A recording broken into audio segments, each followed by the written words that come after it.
Yes, sir. Good morning. Yes, sir. So, GST, Goods and Services Tax, आखिर क्यों आया, कैसे आया, या तक हमने बात कर ली. क्लियर. और सर जीएसटी में 35 एक्ट है, अगर आपको जीएसटी पूरा समझना है 35 एक्ट जिसका मैंने ओवरव्यू आपको दे दिया है.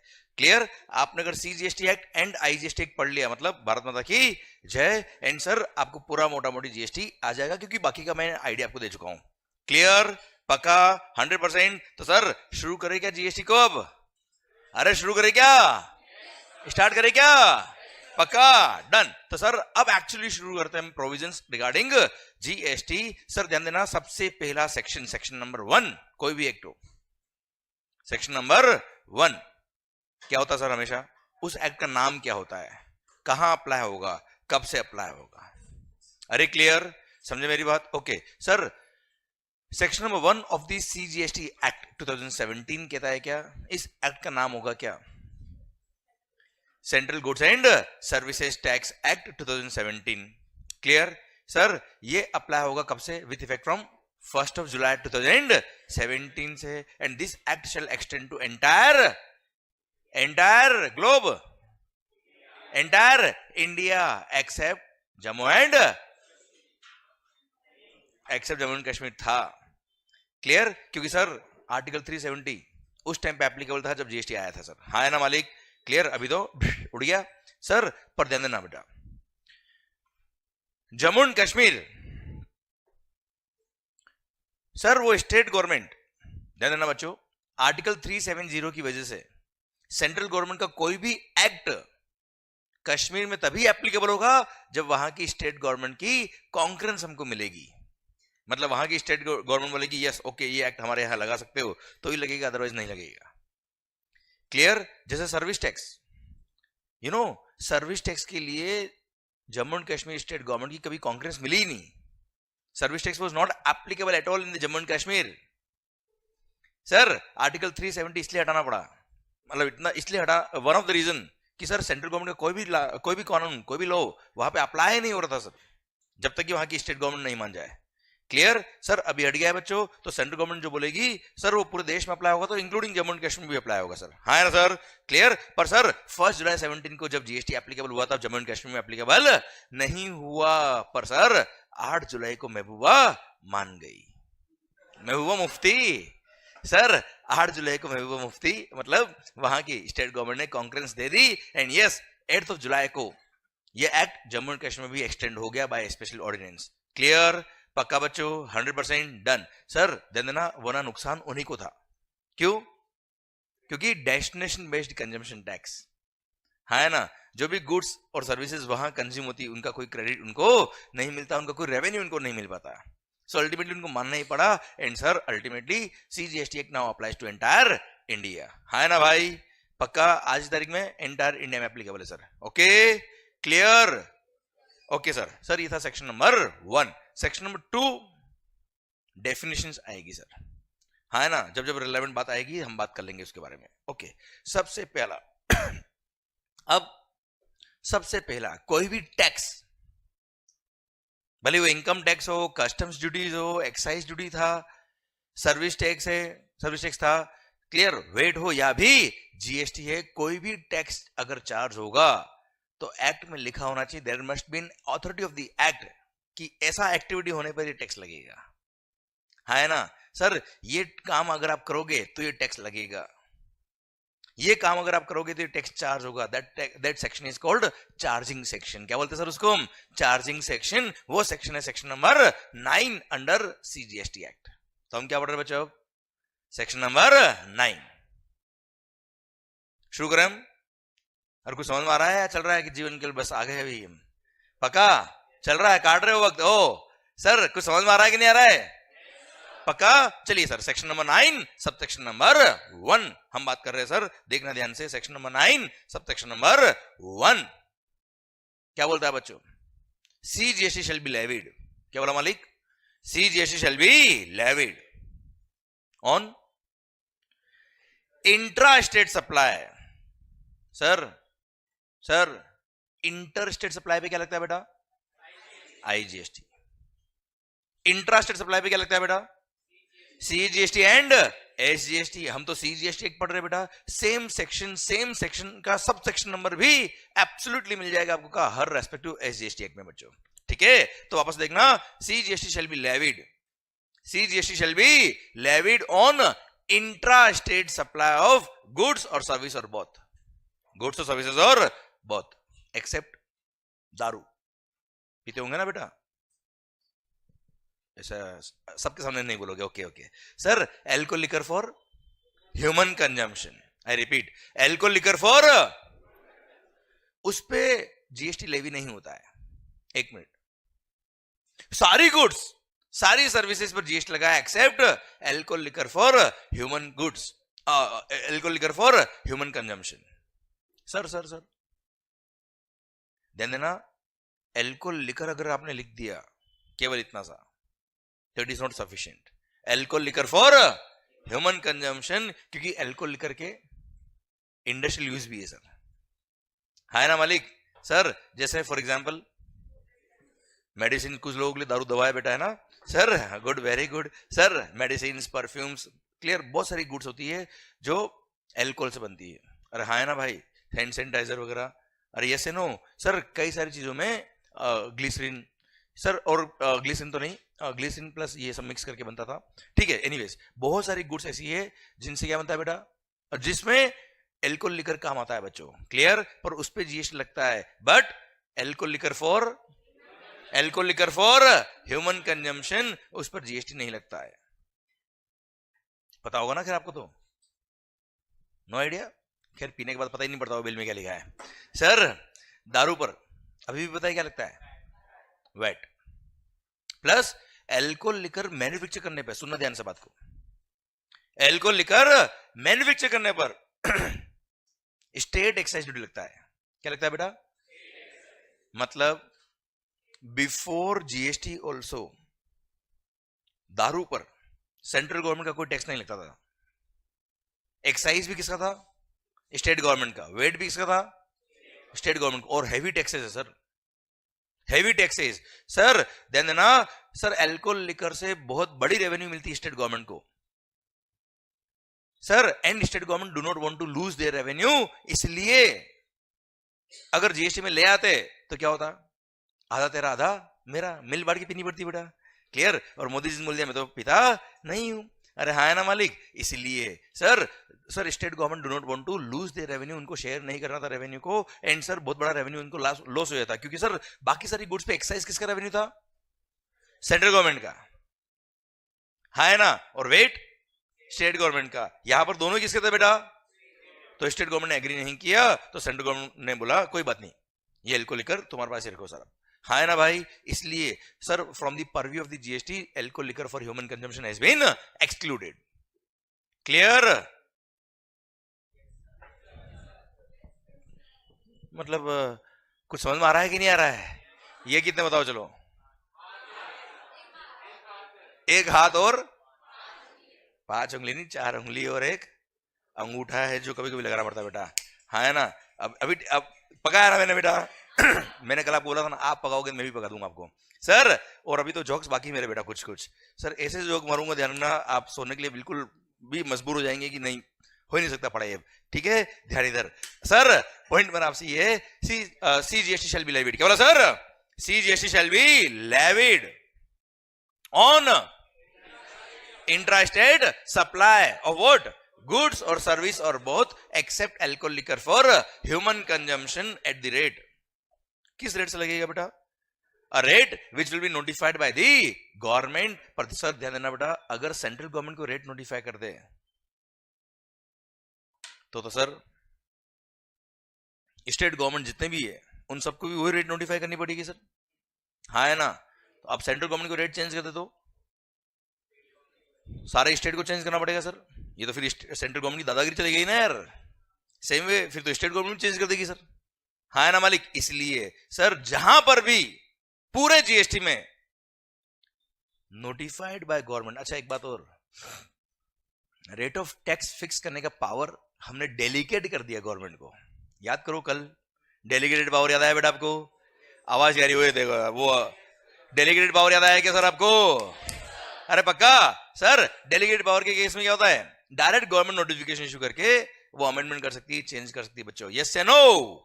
अब सर सोचिए, अब अगर गवर्नमेंट ने, सेंट्रल गवर्नमेंट ने डायरेक्ट रेट चेंज कर दी, उसको अगर पावर दे दिया, same power same section state government का भी है सर एसजीएसटी एक्ट में, और हाँ ना मालिक? क्लियर? अब sir same power state government का है, स्टेट गवर्नमेंट भी क्या करे, हर दिन चेंज कर दे रेट, प्रदेश में हंगामा हो जाएगा सर। इसलिए सर पूरे जीएसटी में जहां पे भी डेलीगेटेड पावर है 100% आप देख लेना, वहां पे ये मिलेगा ही मिलेगा। क्या? On the recommendation of the GST council. क्यों? जीएसटी काउंसिल क्या है जल्दी बताओ sir? It's a body comprising of central government and all the state governments, है ना मालिक? क्लियर? सर कोई भी चेंज होगा तो ये बताएंगे तो ही होगा, वरना चेंज नहीं होगा। तो पूरे एक्ट में ध्यान रखिएगा, जहां पे भी डेलीगेटेड पावर आएगा, जहां पे भी नोटिफाइड बाय गवर्नमेंट होगा पूरे जीएसटी में, वह डेफिनेटली वर्ड क्या मिलेंगे?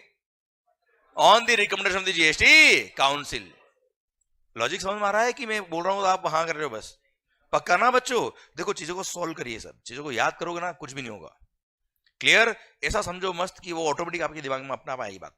Okay sir? ठीक। सर जैसे मैंने डेलीगेटेड पावर जैसे बोला तो शायद वो कल वाला पॉइंट क्लिक कर गया होगा आपको, है ना? तो बहुत ज्यादा जोर नहीं देना पड़ेगा आपको यहाँ पे। ओके? आराम से रिलैक्स होके सोचिए, मस्त होके बात करिए एंड इन्वॉल्व होके बात करिए सर। ओके? आप भूल जाओ क्लास के अंदर और भी कोई बैठा है, आप और मैं, बस और कोई नहीं बैठा है, बस। ठीक है? बात करो मस्त होके। तो सर जहां पे भी नोटिफाइड बाय द गवर्नमेंट आ जाएगा, जहां पे भी डेलीगेटेड पावर आ जाएंगे, पूरे जीएसटी में क्या आएगा सर? On the.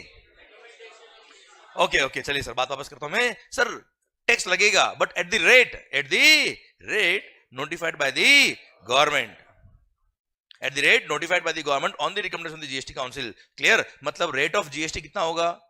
अलग अलग गुड्स पे, अलग अलग सर्विस पे अलग अलग रेट ऑफ टैक्स होगा जो गवर्नमेंट नोटिफाई करेगी, और आपको याद करने की जरूरत नहीं है। But you know the maximum rate of CGST can be 20%। The maximum rate of CGST can be 20%। वापस बोल रहा हूं, maximum rate of CGST can be 20%। Okay चलो बताओ, मतलब जीएसटी का हाईएस्ट रेट क्या हो सकता है सर? हाँ क्या बात है, मजा आ गया यार ये तो। Sir so the maximum rate of GST can be 40% because it is the rate of CGST. Very good sir. Sir और ये रेट ऑफ टैक्स किस पे लगेगा? क्या हम इनकम टैक्स पढ़ रहे हैं मालिक? इनकम टैक्स लगता है कितना कमाया उस पर, है ना सर? हम क्या पढ़ रहे हैं?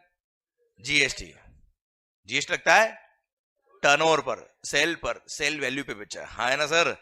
ट्रांजेक्शन अमाउंट पर बच्चों। यस या no? Clear? So this rate of tax will be applied on value of goods, और वैल्यू हम पढ़ेंगे सेक्शन नंबर 15 आगे जाके, चैप्टर नंबर 3 में बना रखा आपके लिए। क्लियर? वैल्यू ऑफ गुड्स पर टैक्स लगेगा एंड दिल थाम के देखिएगा, and it shall be payable bye a taxable person.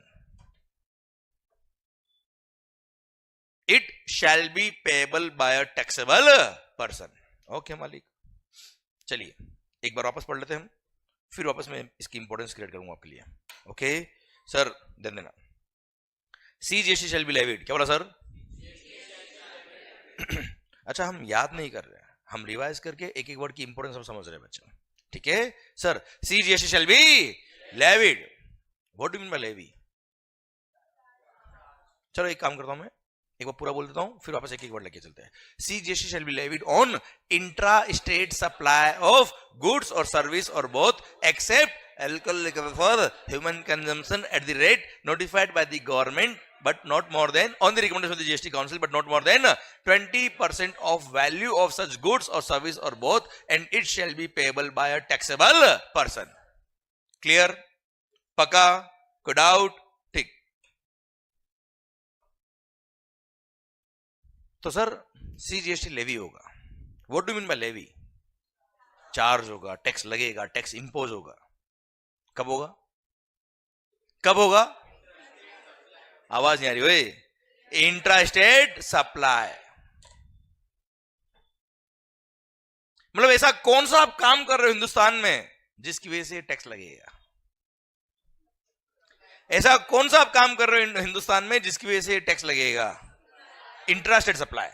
CGST की बात करें अगर हम तो इंट्रा स्टेट सप्लाई, हाँ ना सर? कहां लिखा है ये? Section number 9 sub section number 1 में। क्लियर? समझे मेरी बात? कहां लिखा है ये? मतलब आपको बताया किसने कि ये काम करने पे जीएसटी लगेगा? इसलिए इसको बोलते हैं क्या? Charging section. क्लियर? हर टैक्सेशन लॉ के अंदर आप डेफिनेटली ये सेक्शन देखेंगे और इस सेक्शन की वजह से टैक्स लग रहा है सर। हाँ है ना भाई? क्लियर? पक्का? तो ये वो इवेंट है, ये वो इवेंट है जिसके होने पे टैक्स लगेगा सर। अरे यस है नो? क्लियर? तो यू टेल मी, ऐसा कौन सा इवेंट है, ऐसा कौन सा इवेंट है on the happening of which GST will become applicable? Yes sir.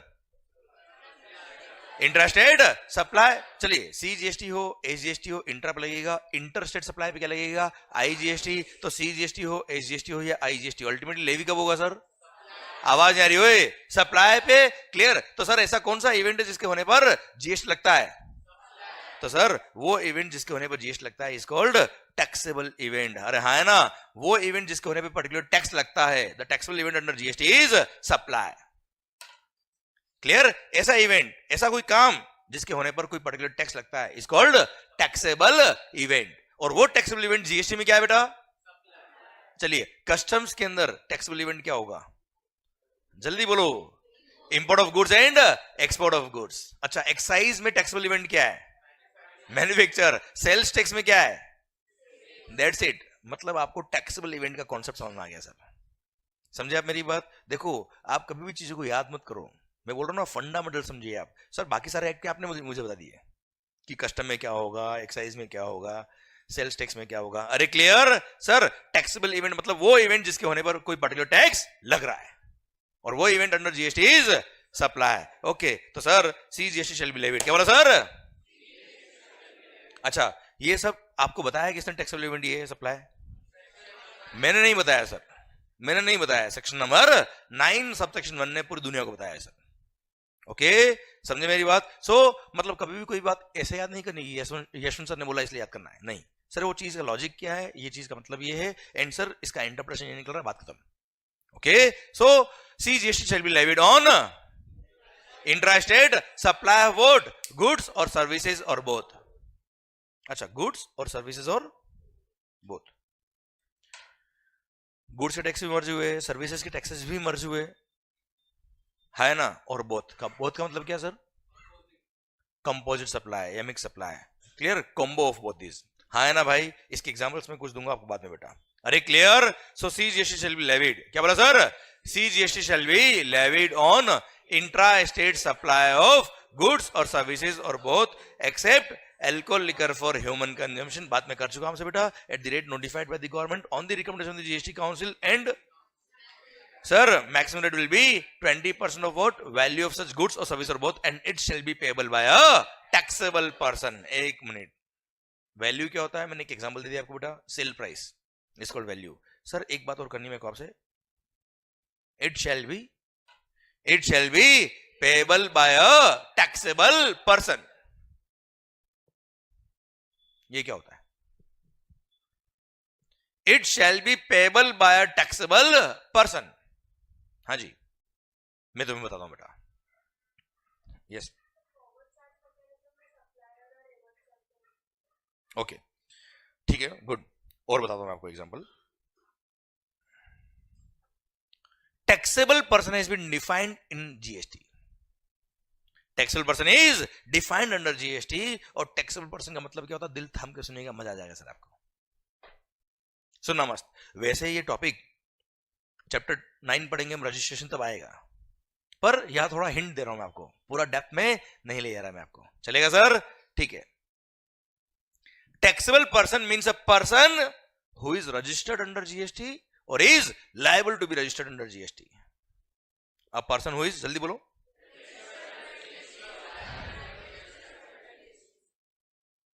ठीक है,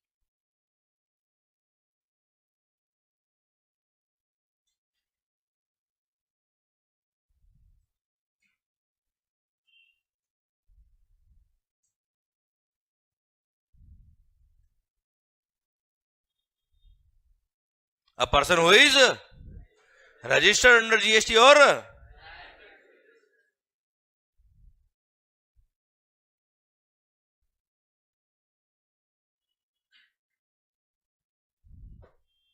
ओके, दो लोग हैं सर, समझना अच्छे से बात को।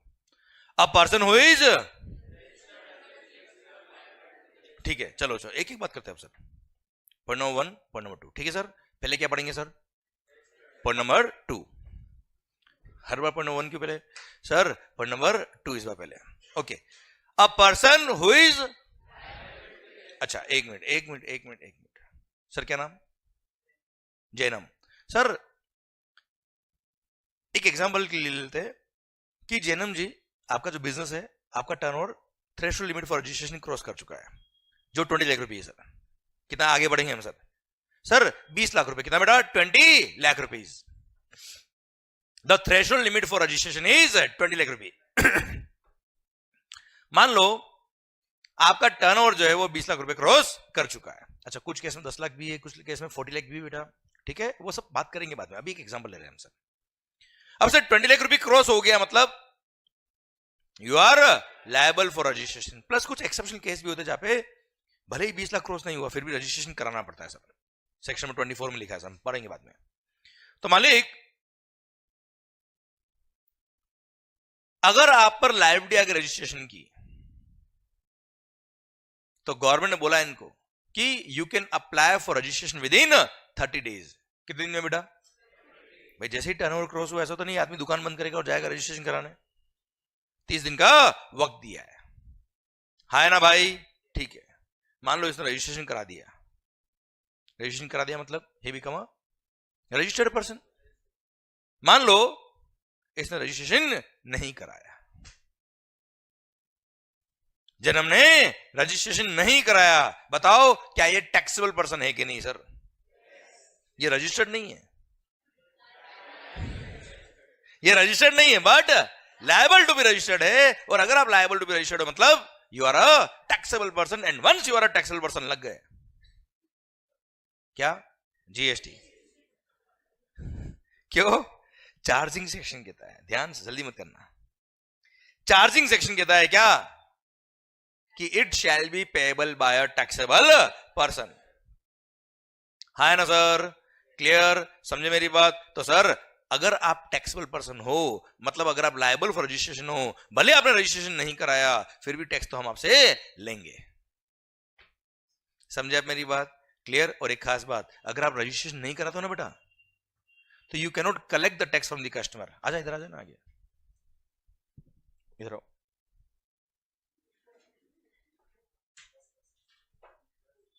यहां एकदम पास, दिल के करीब सर। Good morning. नाके नहीं आया ना? नाके, सेम टू यू सर। सुनना,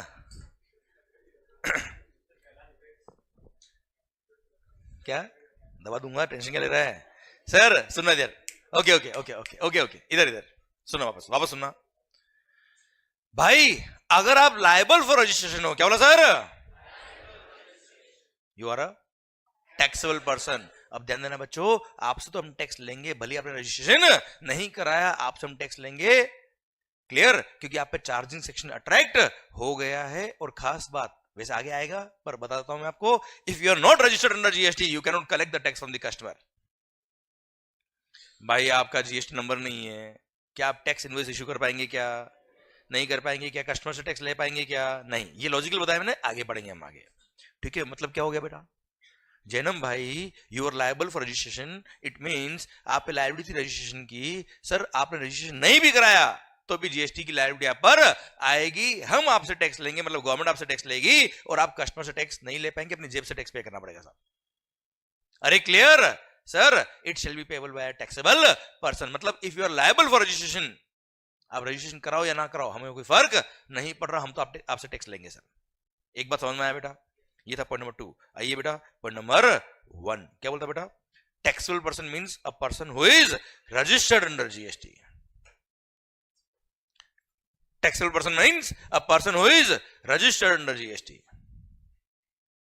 क्या नाम सर? अर्जुन भाई। सर अर्जुन भाई, इनका टर्नओवर कितना है बेटा? 00 बेटा।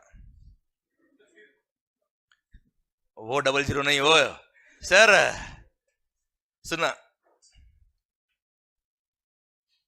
टर्नओवर है ही नहीं, बिजनेस अभी कमेंस कर रहा है बेटा, and he is not liable for registration at all, he is not.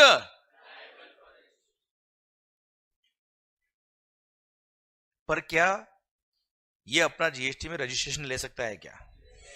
Yes, इसको बोलते हैं क्या? Voluntary registration. Good. Even if you are not liable for registration, you can apply for registration. This is what is called voluntary registration. And once you get the registration number, you become a registered person. And once you become a registered person, you become a taxable person. And जैसे आप taxable person बन गए, लग गए GST. हाँ है ना भाई? क्लियर? इसलिए this is the reason GST में रजिस्ट्रेशन कराया, भले आप लायबल फॉर रजिस्ट्रेशन नहीं थे, रजिस्ट्रेशन कराया और आप क्या बन गए? टैक्सेबल पर्सन बन गए, और आप पे टैक्स की लायबिलिटी आना चालू हो गई, भले आपका टर्नओवर 20 लाख रुपए क्रॉस नहीं हुआ बेटा। हाँ है ना सर? इसलिए जीएसटी के अंदर registration is a very good step, very important step sir. Okay, अरे clear? I repeat sir, voluntary registration लिया है, क्या लिया आपने बेटा? भले आप लायबल फॉर रजिस्ट्रेशन नहीं हो, बट जिस दिन आपको रजिस्ट्रेशन सर्टिफिकेट मिल जाएगा उस दिन you become a registered person, and once you become a registered person you become a taxable person, and if you become a taxable person, charging section आप पे अट्रैक्ट हो जाता है, इसलिए टैक्स पे करना पड़ता है। सर्विस टैक्स में ऐसा नहीं हुआ करता था, वेट में ऐसा नहीं हुआ करता था, ठीक है? जीएसटी में ऐसा हुआ। हाँ ना sir?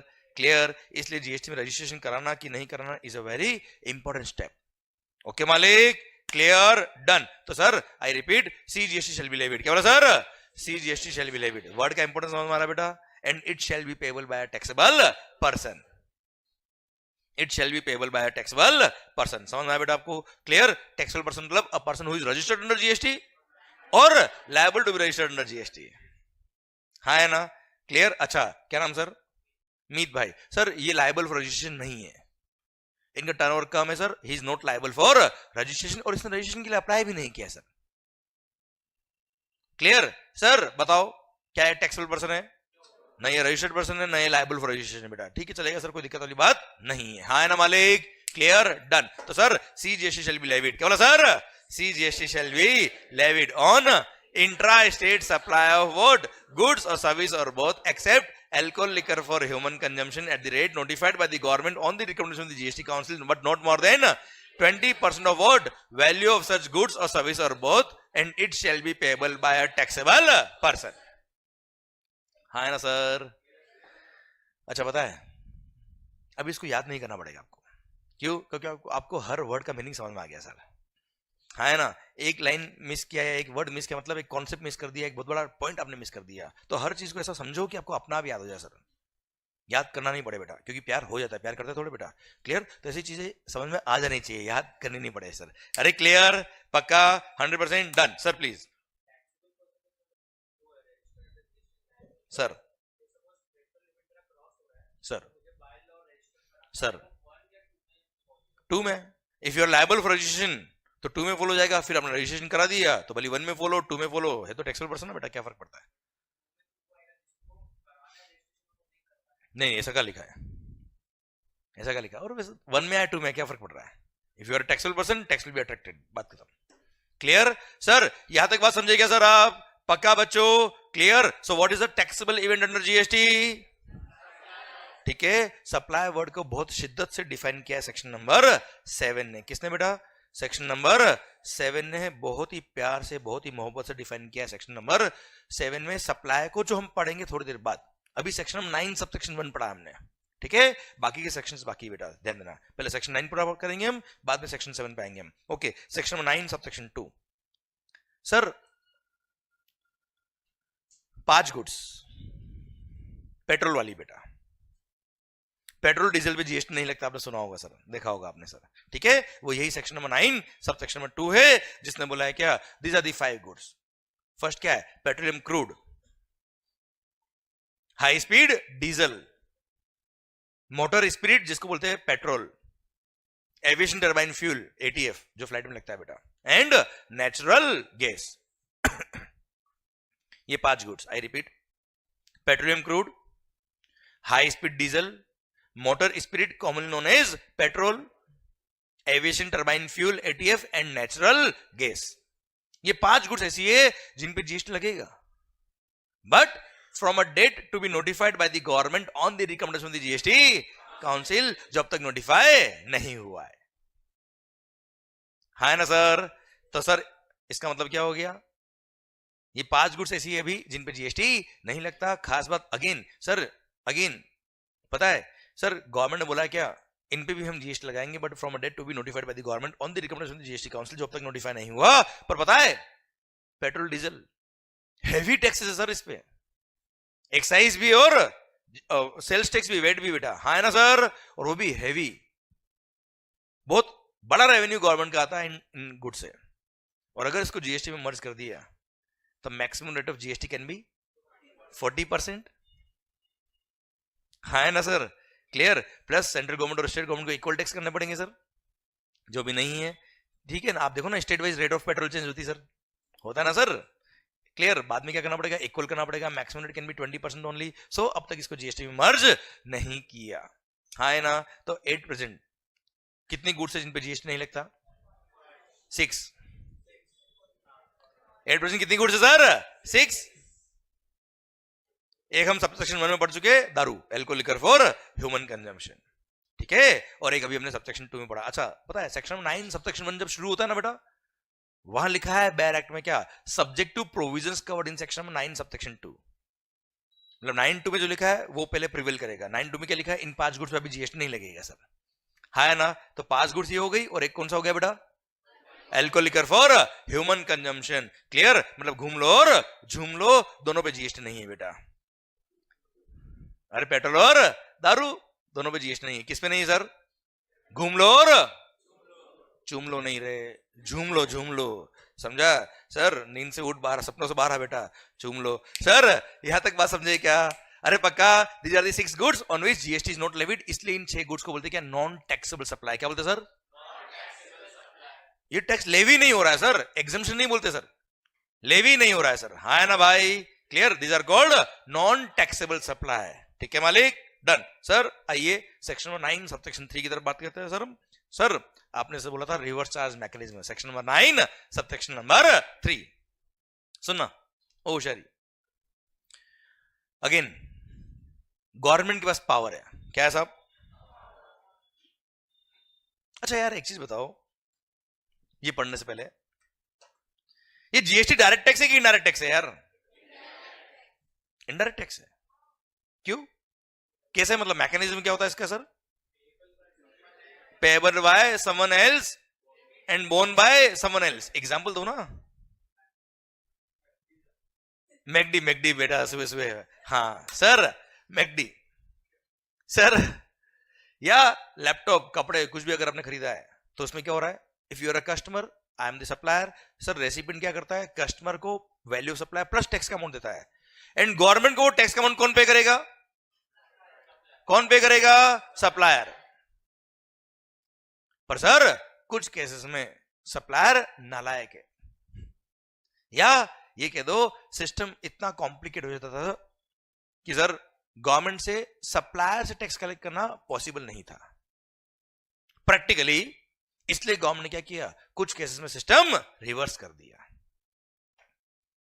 In certain supplies of goods और सर्विसेज गवर्नमेंट ने क्या किया? आइडेंटिफाई किया कि इन केस में सप्लायर से टैक्स लेना बहुत डिफिकल्ट है, टैक्स ना ले पाएंगे। इसलिए रेसिपिएंट को बोल दिया क्या? रेसिपिएंट तुम सप्लायर को टैक्स पे मत करना, डायरेक्टली किसको पे करना? डायरेक्टली गवर्नमेंट को पे करना। मतलब सर इनडायरेक्ट टैक्स में नॉर्मली टैक्स कौन पे करता है? सप्लायर। पर सिस्टम क्या कर दिया? रिवर्स। वहां कौन टैक्स पे करेगा? Recipient. Clear? That is what is called reverse charge mechanism. उसका पावर कहां से है? वो सेक्शन 9 सबसेक्शन 3 से आया सर। क्लियर? अब सेक्शन 9 सबसेक्शन 3 क्या बोलता है? सुनना ध्यान से। अच्छा ध्यान देना बच्चों, आपको एक एक वर्ड यहां पिंच हो रहा, क्यों हो रहा है सर? पक्का? सर एक एक वर्ड आपको समझ में आना चाहिए, याद नहीं करना है, मैं आपसे बोल रहा हूं। क्लियर? याद अपने आप हो जाना चाहिए सर, तो मैंने कुछ पढ़ाया, वरना कोई मतलब नहीं सर। ओके बच्चों? ठीक है, तो यहां आने का फायदा है, वरना there is no sense. Okay clear? Video class में जो भी है प्लीज मेरी रिक्वेस्ट है आप भी मेरे साथ बोलते जाइए। Sir CGST shall be levied, वो तो हमने पढ़ लिया सर। नाउ सेक्शन 9 सबसेक्शन 3 कि central government has the power, और जहां पे भी पावर आ जाएगा वहां मतलब सर डेलीगेटेड पावर है and it shall B recommended by GST council, तभी हो पाएगा सर। हाँ है ना सर, पक्का? ठीक है, बार बार नहीं बोलूंगा, चलेगा सर आपको अभी? ठीक है, जहां पे भी गवर्नमेंट हैज द पावर, समझना जीएसटी काउंसिल का रिकमेंडेशन तो होगा ही होगा, वरना वो पावर एक्सरसाइज नहीं कर पाएंगे। ठीक है sir, central government has the power that on the recommendation of the GST council they can notify certain goods और सर्विस और बोथ। कुछ गुड्स और सर्विस और बोथ को वो नोटिफाई कर सकते हैं, और नोटिफाई करके बोल देंगे क्या, यहां पे recipient shall be liable to pay tax to the government directly under reverse charge mechanism RCM. किस पे टैक्स की लायबिलिटी आएगी सर? और पता है जब रेसिपिएंट पे लायबिलिटी है ना बेटा, तो रेसिपिएंट पे लायबिलिटी है, मतलब देयर इज नो चॉइस। ऐसा नहीं काम करना आज तू पे कर द टैक्स, ऐसा नहीं हो सकता सर। जहां सप्लायर लायबल है वहां सप्लायर को टैक्स पे करना, जहां रेसिपिएंट लायबल है वहां रेसिपिएंट को ही टैक्स पे करना है, बात खत्म। There is no choice. Clear sir? जहां पर recipient shall be liable to pay tax to the government directly under reverse charge mechanism, और जहां पर रेसिपिएंट लायबल होता है वहां पे recipient will be treated as if he is the person liable to pay tax to the government. बेटा हाँ है ना सर? मतलब गवर्नमेंट टैक्स कलेक्ट किसे करेगी? मतलब सप्लायर को आके नहीं बोल सकती रेसिपिएंट टैक्स पे नहीं कर रहा, आप दो, दे कांट से। क्लियर? उनसे ही लेना है, बात खत्म sir. They are liable to pay tax, we are not liable to pay tax, बात खत्म सर। हाँ है ना सर? अरे क्लियर, पक्का? और सर रेसिपिएंट लायबल है मतलब वो ही लायबल है, बात खत्म, चॉइस नहीं है सर। ठीक है सर? जहां पर सप्लायर ही लायबल होता है उसको बोलते हैं, वर्ड के लिखा नहीं लॉ के अंदर, पर उसको बोलते हैं फॉरवर्ड चार्ज मैकेनिज्म। क्या बोलते हैं मालिक? Forward charge mechanism. जहां रेसिपिएंट लायबल होता है उसको क्या बोलते हैं sir? Reverse charge mechanism. Okay sir, generally क्या लगता है बेटा? Forward charge. ठीक है, एक्सेप्शन केस में क्या है sir? Reverse charge. And yes, कुछ गुड्स में और कुछ सर्विसेज में रिवर्स चार्ज लगता है। Some goods as well as some services have been notified by the government under RCM, जहां पे रेसिपिएंट लायबल होगा टैक्स पे करने के लिए, और वो गुड्स कौन कौन सी है, वो सर्विसेज कौन कौन सी है, वो हम पढ़ेंगे बाद में सर। अलग से मैंने चैप्टर दे रखा है आरसीएम नाम का बेटा। ठीक है, क्लियर? अभी मैं list of goods, list of services आपको नहीं पढ़ा रहा बच्चों। ठीक है सर? अरे चलेगा? ठीक सर, एक मिनट, पर सर एक एग्जाम्पल मिल जाए ना सर तो मजा अलग आ जाएगा सर। आरसीएम आखिर आया क्यों? वो लिस्ट ऑफ गुड्स और लिस्ट ऑफ सर्विस पढ़ लेंगे बाद में सर, एक एग्जाम्पल देके समझाऊंगा मैं आपको सर। अरे पढ़ा दूं क्या? चलिए सर, मान लो, चलो वापस, मान लो, हाँ ये आनी चाहिए एनर्जी सर। आपने कोई सर्विसेज इंपोर्ट करी सर, क्या करी सर आपने? एक मिनट, गुड्स इंपोर्ट करने में क्या लगता है बेटा? हाँ बोलो बोलो बोलो। गुड्स इंपोर्ट करने पर कस्टम्स लगता है। मैं किसकी बात कर रहा हूं सर आपसे? मैं किसकी बात कर रहा हूं सर आपसे? सर्विसेज। मैं किसकी बात कर रहा हूं आपसे? ऐसे करो, हाँ, नहीं नहीं ऐसे नहीं, ऐसे भी नहीं, ठीक है ना? ऐसे, ऐसे दोनों हाथ से, पास वाला, हाँ एक बार, नहीं तेरे को नहीं, ऐसे नहीं बोला मैंने, इसको पकड़ पकड़ और ऐसे कर ढंग से। हाँ अभी ध्यान इधर होना चाहिए। ठीक है सर, मान लो, हाँ बात करनी मेरे से आपको। Okay sir, out of India से आपने कोई सर्विसेज इंपोर्ट करी, कंसल्टेंसी सर्विसेज। मैंने क्या बोला? हाँ नहीं तो हूं तो चलेगा सर। कंसल्टेंसी सर्विसेज आपने आउट ऑफ इंडिया से इंडिया में इंपोर्ट करी सर। गुड्स इंपोर्ट करने पे लगता है कस्टम्स। मैं बात कर रहा हूं किसकी? सर्विसेज। सर हम पढ़ेंगे आगे जाके सप्लाई की डेफिनेशन में, अगर आप सर्विस इंपोर्ट करते हो तो वहां लगता है आईजीएसटी सर। क्या लगता है बच्चा? आईजीएसटी। ऐसा हम पढ़ेंगे बाद में सर। ठीक है, अभी रिवर्स चार्ज का मैं एक एग्जांपल देने के लिए आपको ये एग्जांपल ले रहा हूं सर। ठीक है, तो सर इंपोर्ट और सर्विस पे जीएसटी लगता है, ये समझ लेना बेटा आप। ओके, अब सर मान लो आउट ऑफ इंडिया से, कहां से बेटा? आउट ऑफ इंडिया से सर आपने सर्विसेज इंडिया में इंपोर्ट करी। आउट ऑफ इंडिया से सर्विस देने वाला कौन था? मान लो मिस्टर डॉन। डॉन ने सर्विसेज दी इंडिया में, किसको? मिस्टर कॉन को। कॉन ने डॉन से सर्विस इंपोर्ट करी। क्या इंपोर्ट करी बेटा? सर्विसेज। मान लो वैल्यू सर्विस कितना बेटा? 1 CR। उस पर 18% is the rate of tax, suppose IGST. कितना हो गया sir? 18 lakh. Total comes to 1 crore 18 lakh.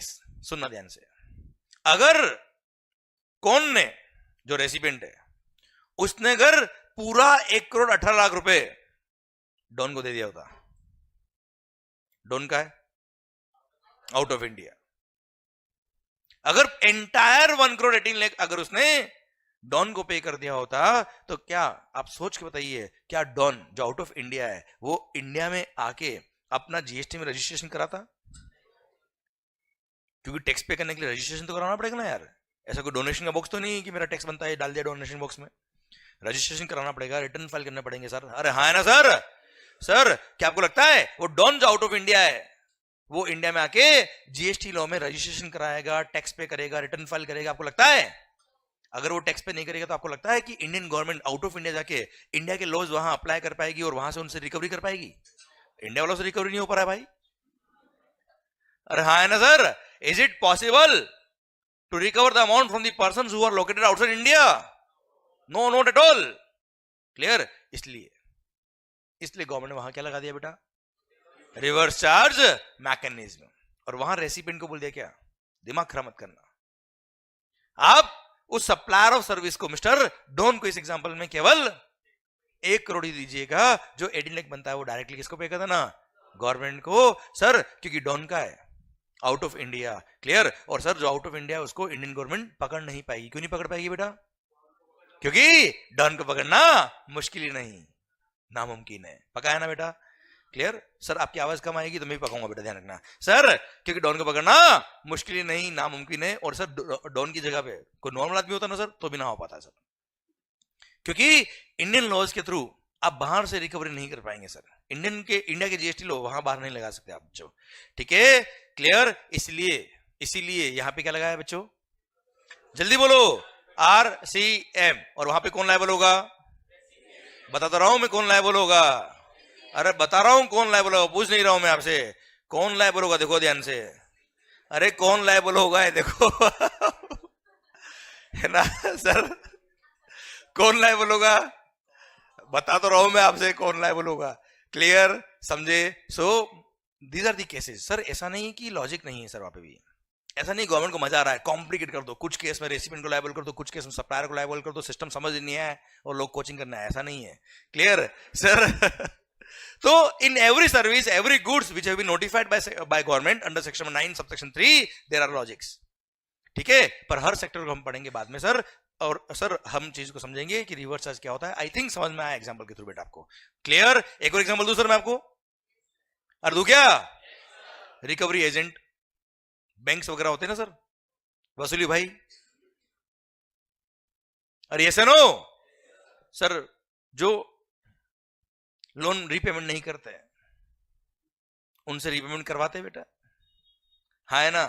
फिर भी नहीं होता है तो सर रिकवरी एजेंट अपॉइंट हो जाते सर। रिकवरी एजेंट जितना रिकवरी करेंगे उसका एक फीस उनको मिलेगा सर। अब सर आप सोचो, recovery agents are providing services to bank, उस पर क्या लगेगा सर? जीएसटी। अरे हाँ है ना सर? अरे विद इन द स्टेट होगा तो इंट्रा स्टेट होगा तो सीओएस लगेगा, इंटर हुआ तो आईजीएसटी लगेगा, पर लगेगा तो जीएसटी ना है सर। अब सर सोचो, अगर बैंक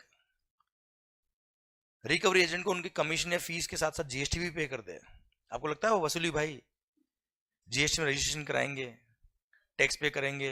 लगता है आपको? और अगर टैक्स पे नहीं किया तो क्या आपको लगता है डिपार्टमेंट उनसे रिकवरी कर पाएगा? 2 ऑफिसर गए रिकवरी करने, वापस आया ही नहीं सर। क्लियर? इसलिए practically again it was not possible for the government to recover the tax from the recovery agents. वहां क्या लगा दिया? रिवर्स चार्ज मैकेनिज्म लगा दिया। और गवर्नमेंट बोले क्या हमसे ना हो पाएगा, बैंक तुम उनको टैक्स देना ही नहीं, तुम डायरेक्टली उनको वैल्यू का जो अमाउंट है टैक्स, जो विदाउट टैक्स जो वैल्यू है उसी का पेमेंट करना, टैक्स हम डायरेक्टली आपसे लेंगे सर। हाँ है ना सर? और वहां क्या लगा दिया बच्चों?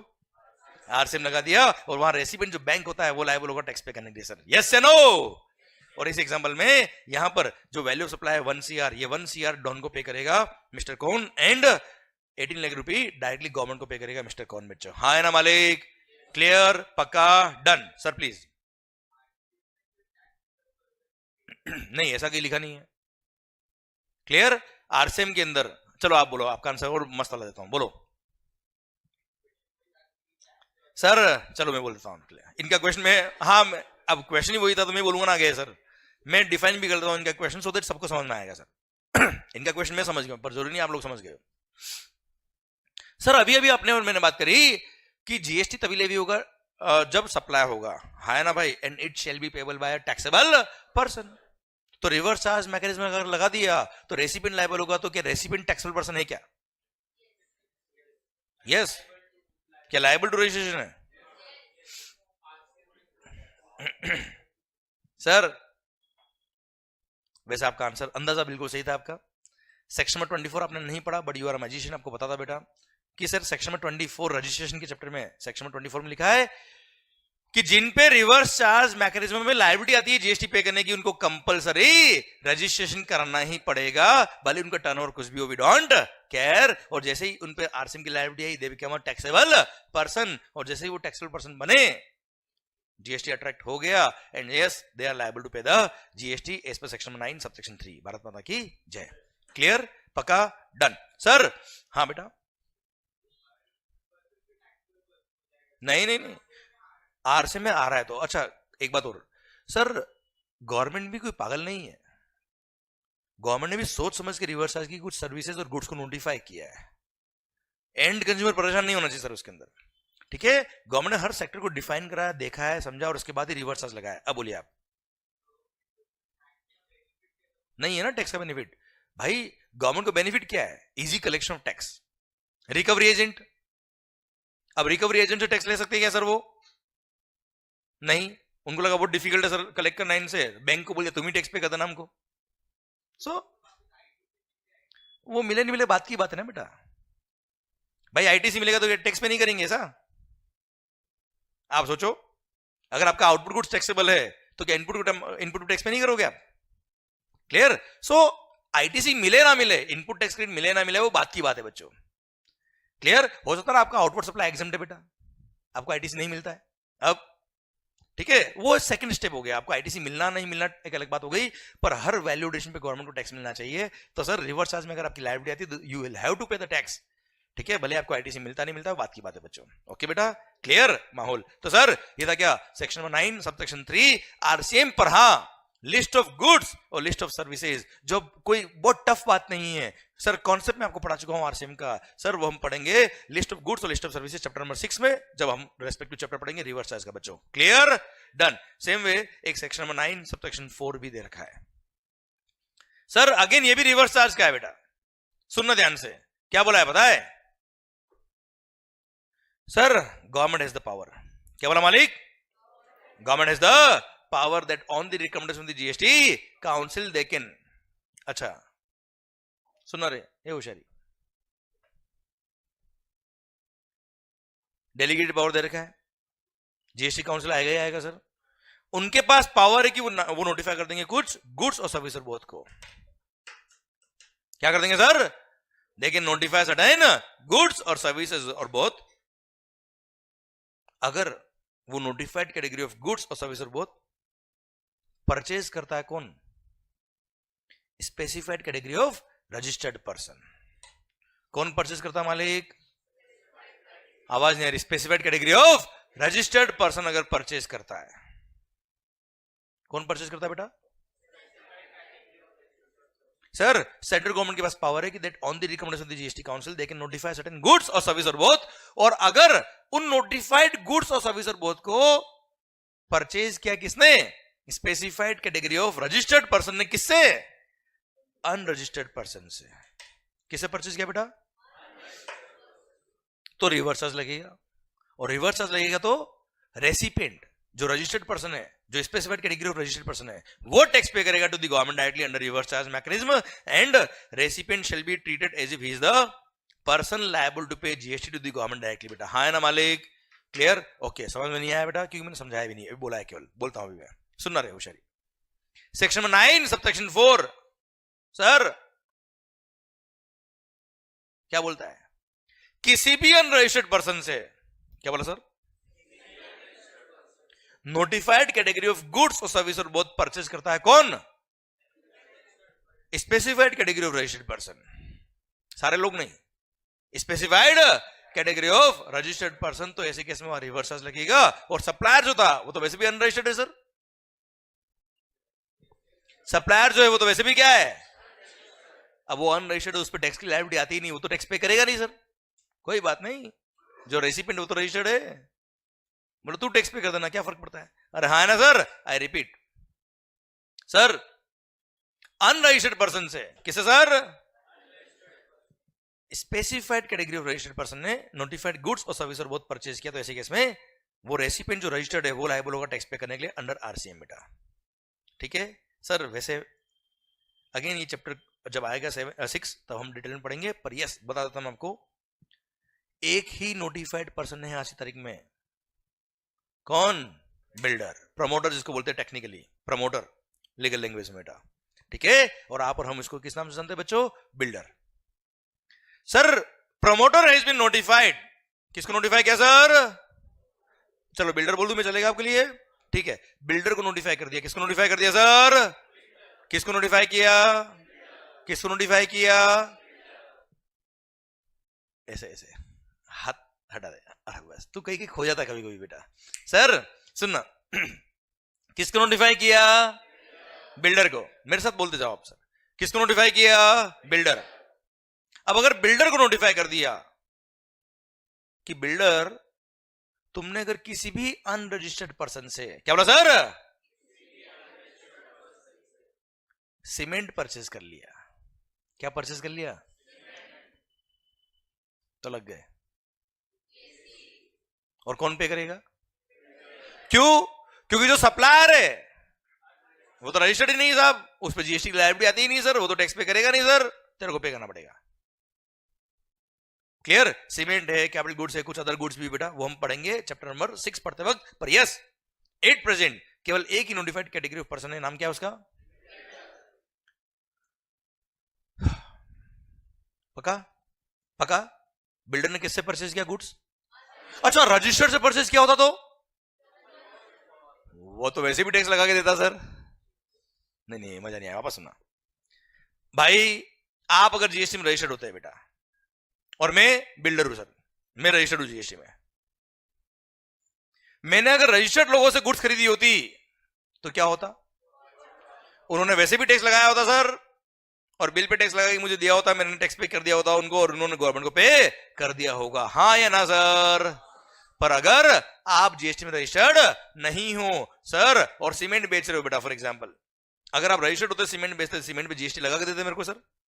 अगर आप रजिस्टर्ड नहीं हो, आपने सीमेंट पे जीएसटी नहीं लगाया होगा, कोई बात नहीं, मेरे को लगाना पड़ेगा जीएसटी, गवर्नमेंट को पे करना पड़ेगा, रिवर्स चार्ज मैकेनिज्म में बात खत्म बच्चों। भारत माता की जय। अब इसका लॉजिक क्या है क्या नहीं है बात करनी है बाद में सर, अभी वो आपका माइंड धीरे धीरे मैच्योर होगा, अभी नहीं मैच्योर है। क्लियर? अच्छा, मेरे को पता है कि मेरे को कब कौन सा टॉपिक कब क्या बोलना है, ठीक है सर, और द बेस्ट मैनर जिसमें आपको समझ में आएगा तभी मैं बोलूंगा बात, ठीक है? क्लियर? समझे मेरी बात? क्योंकि मुझे पता है कि सर आपको कौन सी बात कब बतानी है, लिंकिंग करने की वजह से। ओके बच्चों, जिससे आपको जल्दी समझ में आएगा और अच्छे से इफेक्टिवली समझ में आएगा और आपको याद नहीं करना पड़ेगा। तो मैं इसका लॉजिक अभी नहीं समझा रहा आपको, क्योंकि वो अभी आपका माइंड मैच्योर करना बाकी मेरे को भी। ठीक है सर? अरे क्लियर मालिक? ठीक। तो सर चैप्टर नंबर 6 जब आएगा तब डिटेल में बात करेंगे। एक एग्जाम्पल मैंने आपको दिया है केवल इसके लिए। चलो एक काम करूं क्या यार, एक बहुत ही भारी बात बोल दूं क्या यार? सर पता है इस सेक्शन ने बवाल मचा दिया था सर जब जीएसटी आया था। इस सेक्शन ने पता है क्या लिखा था? ये नोटिफाइड नहीं था, ये नहीं था। अब पढ़ के बताओ एक बार। सर सुन रहे होशियारी, जब जीएसटी नया नया आया था ना सर, इस सेक्शन ने तो बैंड बजा दी सर लगभग हर बिजनेसमैन की। इसकी इंपॉर्टेंस क्रिएट करूं, वैसे तो खत्म हो गया सर। ये थोड़ा एक्स्ट्रा बताऊंगा मैं आपको नॉलेज के लिए, चलेगा? चलने दे आगे, थोड़ा चाहिए नॉलेज। तो ऐसे आवाज ढंग से नहीं आ रही सर, चाहिए क्या? मैं हूं तो सेल्फिश, देखो आप सर। जब जीएसटी आया था 1 जुलाई 17 को, तभी सेक्शन 9 सबसेक्शन 4 ने क्या लिखा था पता है? कि अगर कोई भी रजिस्टर्ड पर्सन कोई भी गुड्स और सर्विस और बोथ किसी भी अनरजिस्टर्ड पर्सन से परचेज करता तो लग गए। और वहां पे रिवर्स चार्ज मैकेनिज्म में recipient will be liable to pay GST to the government directly, और सर वो रेसिपिएंट को टैक्स पे करना पड़ेगा as if he is the person liable to pay GST to the government directly. ठीक है sir, मतलब कुल मिला के आरसीएम लगेगा सर। वापस सुनना, कोई भी रजिस्टर्ड पर्सन कोई भी गुड्स और सर्विस किससे खरीद रहा है? अनरजिस्टर्ड से बेटा। तो रेसिपिएंट को, जो बिजनेसमैन है, जो रजिस्टर्ड जीएसटी में है, उसको आरसी में टैक्स पे करना है हर गुड्स सर्विस पे जो अनरजिस्टर्ड से खरीदा है। अब इसको इमेजिन करके बताता हूं मैं आपको। जैसे for example I am registered in GST, मैंने बोला ना हूं भी चलेगा बेटा, केवल एक्सप्रेशन से काम नहीं चलेगा sir. I am registered in GST.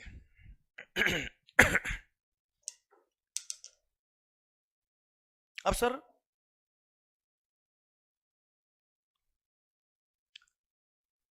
मैंने अपने ऑफिस में चाय मंगाई सर, चाय स्टाफ के लिए, अपने लिए, क्लाइंट के लिए। सर क्या मंगाया भाई? चाय। अब आपको पता है नॉर्मली अपन लोग जो चाय मंगाते हैं किसे मंगाते हैं सर? सर रोड साइड टपरी से बेटा, कोई बड़े रेस्टोरेंट से तो अभी तक हुआ नहीं काम। अरे हाँ है ना भाई, लॉजिकली हर बिजनेस में देखो ना यार, हर दुकान में देखो सर। आप बड़े कॉर्पोरेट क्लाइंट को छोड़ दो सर, आप तो हर दुकान वाले के लिए सोचिए आप क्या होगा सर। सर किसी भी बड़े कॉर्पोरेट को कभी टैक्सेशन में दिक्कत नहीं आती सर। क्यों? टैक्स की पूरी टीम होती है सर उनके पास, और आप जैसे कंसल्टेंट भी होते सर उनके पास, होते ही ना सर। अरे सीए साहब सर सुनना, पर आप छोटे बिजनेसमैन के लिए सोचिए, आप जो दुकान लेके बैठा है, वन मैन शो है। अब सोचो आप उसने अपनी दुकान में चाय मंगाई। सर नॉर्मली आपने जहां भी ऑडिट करी होगी या जहां भी आपने अकाउंट देखे होंगे सर, आपने प्रॉफिट एंड लॉस अकाउंट में खर्चे देखे होंगे sir, T and refreshment expenses लग गए, और वो भी रिवर्स चार्ज। अब सुन, बहुत भारी काम हो गया सर। जब जीएसटी आया था, हर बिजनेसमैन, एक छोटा सा एग्जांपल लिया मैंने चाय का सर, उसके प्रॉफिट एंड लॉस अकाउंट में जितने खर्चे दिख रहे, अगर वो रजिस्टर्ड से किए हुए तो जीएसटी लग के आया होगा, अनरजिस्टर्ड से किए हुए सब पे लगाओ टैक्स, सब पे टैक्स पे करना है। किसको टैक्स पे करना चैलेंज नहीं है सर, हर महीने टैक्स पे करना है। और हर गुड्स हर सर्विस जो उसने अनरजिस्टर्ड से खरीदी है उस पर रेट ऑफ टैक्स क्या है? क्या फिक्स है क्या? सारी गुड्स सारी सर्विस पे अलग अलग है, उसको रेट ऑफ टैक्स निकलवाना पड़ेगा सर।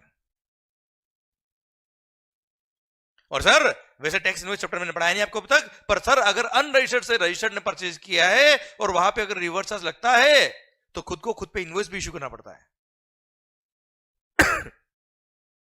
सर मर जाएगा बिजनेसमैन। और आप सोचिए सर, हर महीने टैक्स पे करना है। क्या बोला सर? मतलब हर महीने कितनी चाय पिए, कितने खर्चे किए, कितने रिपेयर एक्सपेंसेस किए सर, उन सब पे टैक्स पे करो रिवर्स चार्ज मैकेनिज्म में। सर देश के जो मिडिल क्लास बिजनेसमैन है या लोअर मिडिल क्लास बोलते सर उनके मैक्सिमम खर्चे तो मार्च में बुक होते बेटा। आप समझ रहे मैं क्या कह रहा हूं बेटा? हाँ है ना सर, लास्ट में मार्च मंथ में डिसाइड करता है क्या प्रॉफिट आ रहा है, क्या प्रॉफिट रखना है सर। फिर एक्सपेंसेस बुक होते हैं, general expenses for office, repair and maintenance expenses, T and refreshment expenses, staff welfare कभी नहीं किया पर उसके एक्सपेंसेस भी आते हैं। अरे हाँ है ना सर, होते ना सर, होते ना सर। अब आप सोचिए, हर महीने अगर उसने एक्सपेंस बुक नहीं किए होंगे और ईयर एंड पे डायरेक्ट जाके वो एक्सपेंस बुक करता है सर, डिपार्टमेंट को 1 मिनट में पता पड़ जाएगा कि मामला गड़बड़ है। क्यों भाई? सारी चाय मार्च में पी रहे कि मार्च में रिवर्स चार्ज टैक्स पे किया है, बाकी तो पे ही नहीं है तो साल भर में। You getting my point? Sir it was very difficult for the एसएससीज। लोगों ने तो बोला नहीं चाहिए जीएसटी, ना चाहिए मोदी, ना चाहिए जीएसटी, चलो ना हो पाएगा। सर इतना हंगामा हुआ है सर इस पे। फिर एक नोटिफिकेशन इशू किया 13 तारीख को, 13 अक्टूबर से 2017, जब बहुत छोटे थे बेटा सर, मैं भी छोटा था सर उस टाइम, पर जीएसटी पढ़ा रहा था उस टाइम भी। सर सुना रहे होशियारी, मालिक 13 अक्टूबर को एक नोटिफिकेशन दिया और बोला क्या, चिंता मत करो, 5,000 रुपए पर डे तक का खर्चा है तो टैक्स पे करने की जरूरत नहीं सर। 5,000 रुपए पर डे तक का आपका इस तरह का एक्सपेंसेस जो अनरजिस्टर्ड परचेज किया आपने सब मिला के, तो आपको रिवर्स चार्ज नहीं लगेगा। क्लियर? फिर सर हंगामा हुआ, फिर जाके सेक्शन को ही विड्रॉ कर दिया, डिलीट किया सेक्शन को, इनएप्लीकेबल किया नोटिफिकेशन के थ्रू। क्लियर? फिर और मैं 1 साल बाद वापस ये नोटिफिकेशन लेके आए और सर ये एप्लीकेबल किया केवल किसके लिए? बिल्डर के लिए। सर अमेंडमेंट किया सेक्शन 9 सबसेक्शन 4 में फाइनेंस एक्ट के थ्रू, और यहां पर जो सारी गुड्स और सर्विस लिखा था वहां लिखा नोटिफाइड गुड्स सर्विस ही लिखेंगे हम, और सारे रजिस्टर्ड पर्सन लिखा था वहां लिखा क्या? स्पेसिफाइड कैटेगरी ऑफ पर्सन ही होगा, और स्पेसिफाई क्या किसका? वो किसको? केवल बिल्डर को। कुछ आ रहा है मजा कि नहीं आ रहा है सर? हाँ है ना सर? सुनना बात को ध्यान से, स्टोरी समझ में पूरी बेटा। वैसे जो मैंने आपको बताया लास्ट 10 मिनट में केवल नॉलेज के लिए बताया आपको मैंने, ठीक है? अभी एप्लीकेबल नहीं है, पर यस उसकी वजह से आपको सेक्शन की इंपॉर्टेंस पता पड़ती है सर। सेक्शन नंबर 9 सबसेक्शन 4 एक बहुत बड़ा मुद्दा था सर, बहुत बड़ा मुद्दा था सर, जहां पे भी जीएसटी जब नया नया आ रहा था सर, तो पब्लिक अवेयरनेस के लिए मैंने कई सारे सेमिनार लिए थे, जहां पे भी बात होती थी सर सेक्शन 9(4) में, तो ऐसी बैंड बजी थी लोगों की सर, इतनी बैंड बजी थी सर, और डिपार्टमेंट की हालत तो ऐसी खराब थी सर, और बताएंगे बाद में धीरे धीरे, सब आज थोड़ी बताना है सर। यहां तक समझ में आया आपको? अरे आवाज नहीं आ रही होए? पक्का 100% done sir. Section number 9 sub section number 4 department के ऑफिसर की, चलो बोल देता हूं मैं, हालत ऐसी है सर ऑफिसर्स की, कुछ 2019 में मेरे पापा की फॉर्म में ऑडिट आई, जीएसटी ऑडिट, ये फैक्ट है सर। सर जो ऑफिसर्स आए वो क्या बोलते हैं, अब हमारे पापा का तो बिजनेस दुकान नॉर्मल एक ट्रेडिंग वाला काम है सर, अब साहब 2020 या 19 कुछ होगा सर 20, हाँ सर क्या बोलते हैं, अब उनको कोई पॉइंट मिला नहीं सर कि जिसमें टैक्स रिकवरी कर पाए या कुछ हो पाए, या कुछ नहीं मिला। लास्ट में क्या बोलते हैं, अरे यार ये सारे एक्सपेंसेस आपके ऐसे हैं जिसमें आपने टैक्स पे नहीं किया हुआ है, ये तो आपने अनरजिस्टर्ड परचेज किया, इसमें रिवर्स चार्ज लगेगा सेक्शन में 9 सबसेक्शन 4। 9(4) तो उनको याद नहीं था, रिवर्स चार्ज बोला था उन्होंने, और वहां मैं बैठा था सर बायलक, मैंने कहा क्या बोल रहा है, वापस बोलना है सर एक बार। बोला रिवर्स चार्ज, मैंने कहा स्पेलिंग पता है उसकी क्या होता है? बोला सेक्शन पता है आपको? मैंने कहा आप जैसे लोगों की वजह से गवर्नमेंट बदनाम है सर। मैंने कहा आपकी ट्रेनिंग भी हुई कि नहीं हुई है? वो ट्रेनिंग हुई होगी डेफिनेटली, पर आपने पढ़ा कि नहीं पढ़ा है? सर दिमाग खराब हो गया उनका।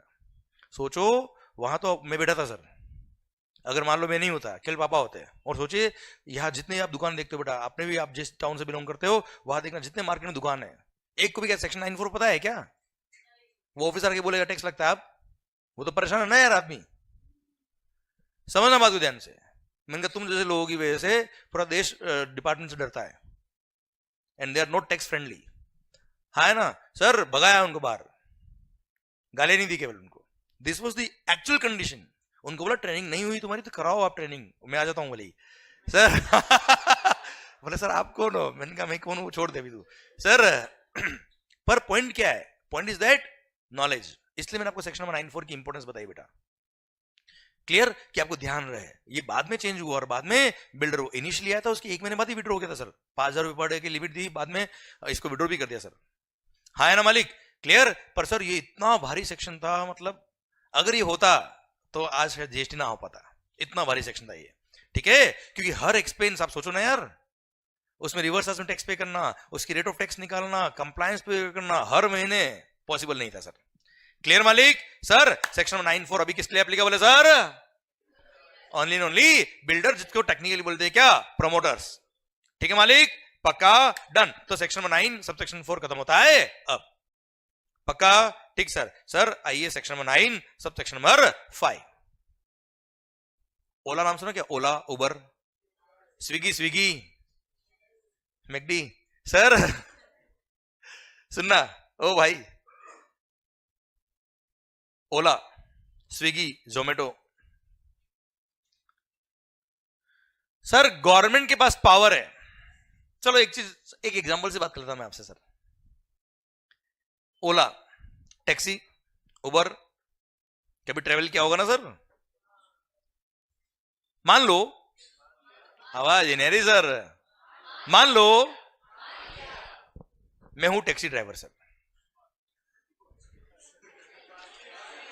मान लिया सर, मैं हूं टैक्सी ड्राइवर सर। सर क्या नाम? हर्ष। ओला कंपनी के मालिक बैठे हमारे बीच, हर्ष भाई। सर मैं हूं टैक्सी ड्राइवर, मेरा टैक्सी लिस्टेड है, रजिस्टर्ड है कहां? ओला ऐप पे sir, and you are the passengers. अब आपको मान लो अंधेरी से चर्च गेट जाना है सर, मान लिया सर, गुड। आपने क्या किया? ओला ऐप ऑन की, क्लियर, टैक्सी बुक किया, नियरेस्ट टैक्सी मेरा था, मैं लेके पहुंच गया, क्लियर। डेस्टिनेशन क्या था? चर्च गेट, मैंने वहां ड्रॉप किया आपको बेटा, ठीक है साहब। अब सर उसमें फेयर था मान लो ₹700। आप मुझे बताओ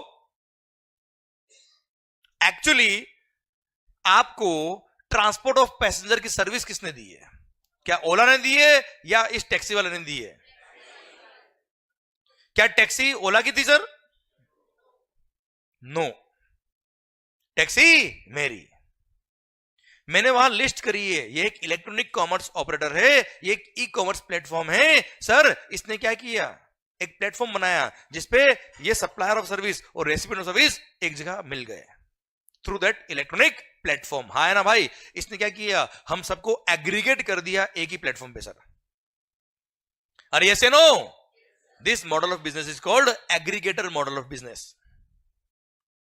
क्लियर? क्या बोलते हैं मालिक इसको? Aggregator model of business. अब इसमें क्या किया? इसने सारे सप्लायर्स को और सारे रेसिपिएंट को एक ही प्लेटफॉर्म पर इकट्ठा कर दिया, कलेक्ट कर दिया, एग्रीगेट कर दिया सर। अब क्या होगा सर? आपको कहीं ट्रैवल करना होगा, आप टैक्सी बुक करेंगे, नियरेस्ट टैक्सी मान लो मेरी है, मैं आपको पिक करने पहुंचा, वहां से आपको लोकेशन पे ड्रॉप किया मैंने, क्लियर। जो फेयर था ₹700। अब आप मुझे बताओ एक्चुअली आपको ट्रांसपोर्ट ऑफ पैसेंजर की सर्विस किसने दी है? टैक्सी वाले ने दी सर, मंगल ने सर। अरे हाँ है ना मालिक? सर ये टैक्सी ड्राइवर्स। अब आप मुझे बताओ, ये टैक्सी के एग्जांपल ले रहा हूं मैं आपके लिए सर। ये टैक्सी ड्राइवर, ये जो लॉबी है सर, जिनके पास टैक्सी होती है और टैक्सी चलाते हैं, इस तरह से जो ओला वगैरह पे लिस्ट करते हैं बेटा टैक्सीज को, ये एक बहुत बड़ा ऑर्गेनाइज्ड बिजनेस नहीं है यार। क्या मैं टैक्सी वाला, आप सोचिए, क्या टैक्सी वाला जीएसटी में रजिस्ट्रेशन कराएगा? सोचिए, देखो बेटा, प्रैक्टिकली देखिए आप, क्लियर नहीं? क्या वो टैक्स पे करेगा? टैक्स कंप्लायंस कर पाएगा? रिटर्न फाइल कर पाएगा बच्चों? नहीं, क्लियर। इसलिए गवर्नमेंट ने क्या किया? इसको आइडेंटिफाई किया और बोला क्या? दिमाग खराब मत करना हर्ष, ओला आप तो बड़े आदमी हो ना यार, ये तो बड़ा आदमी है सर, इतना बड़ा प्लेटफॉर्म चला रहा है sir. You will be treated as if you are the supplier of such services. देखो मैं सप्लायर था एक्चुअली, आप कस्टमर रेसिपिएंट थे सर, ये एक ईसीओ था प्लेटफॉर्म, क्लियर। नए सप्लायर था, नए रेसिपिएंट था बच्चों, यस या नो? ट्रांसपोर्ट ऑफ पैसेंजर की सर्विस किसने दी थी? टैक्सी वाले ने। हाँ है ना सर? ये तो ईसीओ था, और ट्रांसपोर्ट ऑफ पैसेंजर की सर्विस ली किसने? आप लोगों ने, पैसेंजर ने सर, क्लियर। एक्चुअली सप्लायर में था, पर for the purpose of GST, क्या बोला sir? For the purpose of GST ECO will be treated as if ECO is the supplier of such services and ECO will be liable to pay GST to the government directly बेटा। हाँ है ना sir? और सारे provision किस पे लगेंगे? ओला पे लगेंगे सर, क्लियर। रजिस्ट्रेशन की लायबिलिटी किसकी आएगी? ओला की। टैक्स कौन पे करेगा? ओला। बात खत्म बच्चों, ठीक है सर। मेरे को फ्री कर दिया for the purpose of GST, मैं सप्लायर ही नहीं हूं सर। क्या बोला? वापस सुनना sir, for the purpose of GST मैं सप्लायर ही नहीं हूं सर। कौन सप्लायर है? ओला, ठीक है। तो सर यहां पर अब सुनना सेक्शन को ध्यान से। ओला मैंने एक एग्जांपल लिया आपके साथ। गवर्नमेंट के पास पावर है, दिल थाम के सुनिएगा सर, गवर्नमेंट के पास that on the recommendation of the GST council they can notify certain only services।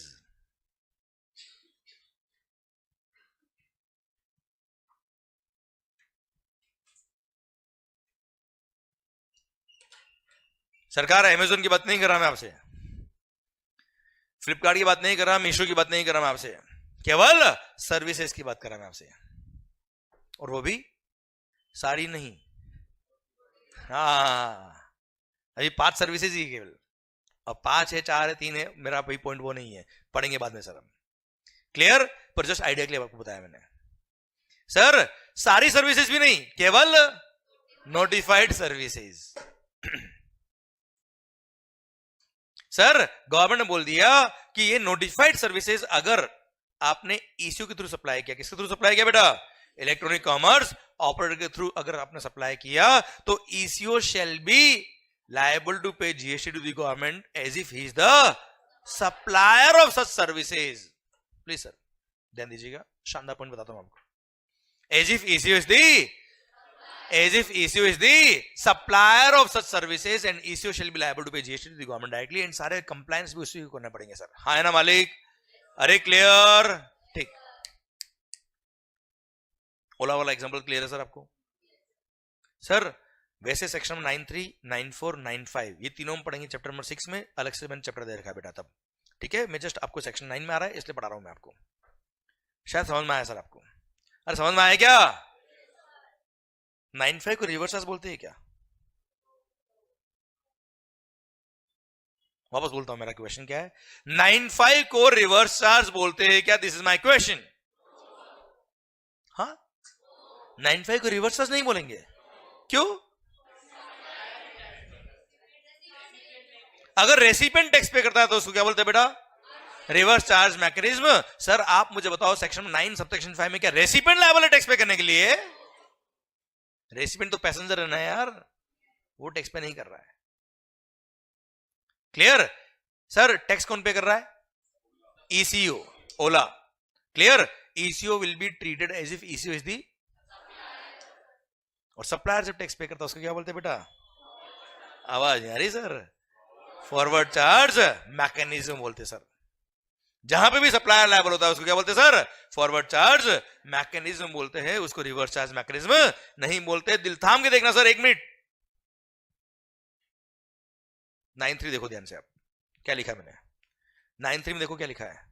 Recipient shall be liable to pay tax to the government under RCM and recipient shall be treated as if he is the person liable to pay GST to the government directly. बेटा केवल recipient पे एक liability create करी tax पे करने के लिए, that's it. 9.4 में देखना क्या लिखा है sir? Recipient shall be treated as if he is the person liable to pay tax, उसको सप्लायर नहीं बोला। पर 9.5 में देखना क्या लिखा बेटा? ECO shall be treated as if ECO is the supplier of such services, और सर सप्लायर लायबल होता है उसको बोलते हैं क्या? Forward charge mechanism, not the reverse charge mechanism. आधी दुनिया 9.5 को रिवर्स चार्ज ही बोलती है बेटा। क्लियर? हाँ, यहां पे सप्लायर जो एक्चुअली वो लायबल नहीं है, पर रेसिपिएंट भी लायबल नहीं सर। और यहां पर for the purpose of GST supplier मान लिया है किसको? ईसीओ को, और वही टैक्स पे करेगा सर। आज स्विगी, जोमेटो, उनके थ्रू अगर आपने कुछ खाना मंगाया सर, हाँ है ना सर? मान लो आप स्विगी के ओनर, मैं रेस्टोरेंट वाला सैंडविच बनाता हूं बेटा। क्लियर? आपने सैंडविच परचेज किया, ऑनलाइन परचेज किया सर, ठीक है? आप कस्टमर, एक्चुअली मैं सप्लायर हूं, पर स्विगी के थ्रू अगर मंगाया तो Swiggy will be treated as if Swiggy is the supplier of such services. अरे हाँ है ना भाई? रेसिपिएंट तो आप लोगों ने यार, वो लायबल नहीं है। ठीक है मालिक? पक्का? डन। तो सर ये था आपका सेक्शन नंबर 9 सब सेक्शन 5, और sir section number 9 sub section 5 में लिखा है क्या? कि ECO shall be treated as if ECO is the supplier of such services. और हाँ ईसीओ आपको टैक्स पे करना है, और हाँ आपको ही टैक्स पे करना है, और हाँ आपको ही टैक्स पे करना है। 3 पॉइंट लिखे वापस सर, आपको ही टैक्स पे करना है, आपको ही पे करना है, और हाँ आपको ही पे करना है। 3 पॉइंट लिखा है कि अगर ईसीओ का फिजिकल प्रेजेंस इंडिया में है तो वो टैक्स पे करेगा, बट अगर ईसीओ का फिजिकल प्रेजेंस इंडिया में नहीं है, उबर जैसे मान लो, वो out of India company sir. Clear? अगर ईसीओ का फिजिकल प्रेजेंस इंडिया में नहीं है पर उसका रिप्रेजेंटेटिव ऑफिस इंडिया में है, तो जो उसका रिप्रेजेंटेटिव ऑफिस इंडिया में होगा वो टैक्स पे करेगा। पर सर हम तो ऐसा ई कॉमर्स ऑपरेटर चलाते हैं जो यूएस में बढ़िया चल रहा है साहब, न तो हमारा फिजिकल प्रेजेंस वहां पर है इंडिया में, और नहीं इंडिया में उनका कोई रिप्रेजेंटेटिव ऑफिस है, तो they will have to appoint a person in India who will pay tax on their behalf. मतलब पे तो ईसीओ को ही करना है, क्योंकि इस टैक्सी वाले को देख लो, इससे ना हो पाएगा। हाँ है ना भाई? अगर आपका फिजिकल प्रेजेंस है तो आप टैक्स पे करेंगे, नहीं है तो आपका रिप्रेजेंटेटिव ऑफिस अगर इंडिया में तो वो टैक्स पे करेगा, वो भी नहीं तो you will have to appoint a person, मतलब ECO will have to appoint a person in India who will pay tax on their behalf. पे तो करना ही पड़ेगा, रजिस्ट्रेशन भी कराना पड़ता है इनको इंडिया में आके, नहीं तो इनकी एप्लीकेशन बैन कर देंगे सर. क्लियर, समझे मेरी बात? ये सारे पावर गवर्नमेंट के पास है. ओके मालिक, ये था आपका section number 9. Sub section number 5 या नोटिफाइड सर्विसेज है, और कुछ नोटिफाइड सर्विसेज के लिए section number 9 sub section 5 attract होता है, गुड्स के लिए एप्लीकेबल नहीं होता है. और इसी के साथ सेक्शन नंबर 9 खत्म होता है. अब बोलो सर, बोलो मैम.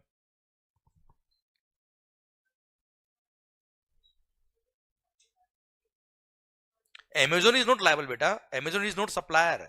सर Amazon के थ्रू अगर आपने परचेस किया गुड्स, मान लो मैं मार्केट बेच रहा हूं थ्रू Amazon, तो सप्लायर मैं हूं, Amazon एक प्लेटफॉर्म है, आप कस्टमर हो, तो मैं सप्लायर में टैक्स पे करूंगा. Amazon तो अपना कमीशन चार्ज करता है मैं से 20%, तो कमीशन का बिल मेरे को लिखेगा वो. हाँ ठीक है बेटा. यस, एक सेकेंड, हाँ बोलिए मैम. पक्का समझ में आया ना आपको? Okay, yes please.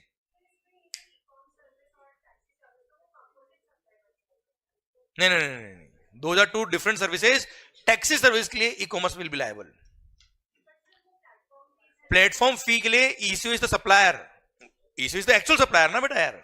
अच्छा ध्यान दीजिएगा, जो प्लेटफॉर्म फी होती है, जो ईसीओ की प्लेटफॉर्म फी होती है, उसके लिए तो ईसीओ ही लायबल है बेटा यार. वो तो ईसीओ ने एक्चुअली सप्लाई करा है मेरे को बेटा, जो फीस लिया है, कन्वीनियंस फीस लिया, उसके लिए तो वो लायबल है ये बेटा. ओके बेटा, ठीक सर. हाँ, स्विगी वाले में सर, ठीक है सर. देखिए, मैंने अभी आपको 95 की वो सारी सर्विसेज का नाम नहीं बताया बेटा आपको. सेकंड थिंग, इसमें कुछ अगर कंडीशंस अगर होगी तो मैंने नहीं पढ़ाई आपको बेटा, केवल आपको एक छोटा सा हिंट दिया है, आइडिया दिया है. पर आपका आंसर मैं बोल देता हूं कि यस, स्विगी ही लायबल इस केस में. भले रेस्टोरेंट रजिस्टर्ड हो या ना हो, स्विगी ही लायबल है 95 के केस में सर, कोई फर्क नहीं पड़ता उससे. पर फिर भी मैं कह रहा हूं आपको, क्या अभी मैंने नहीं पढ़ाया, ठीक है, बट आंसर इज स्विगी. ठीक है बेटा, ठीक ठीक, क्लियर. हाँ हाँ बेटा. सर सर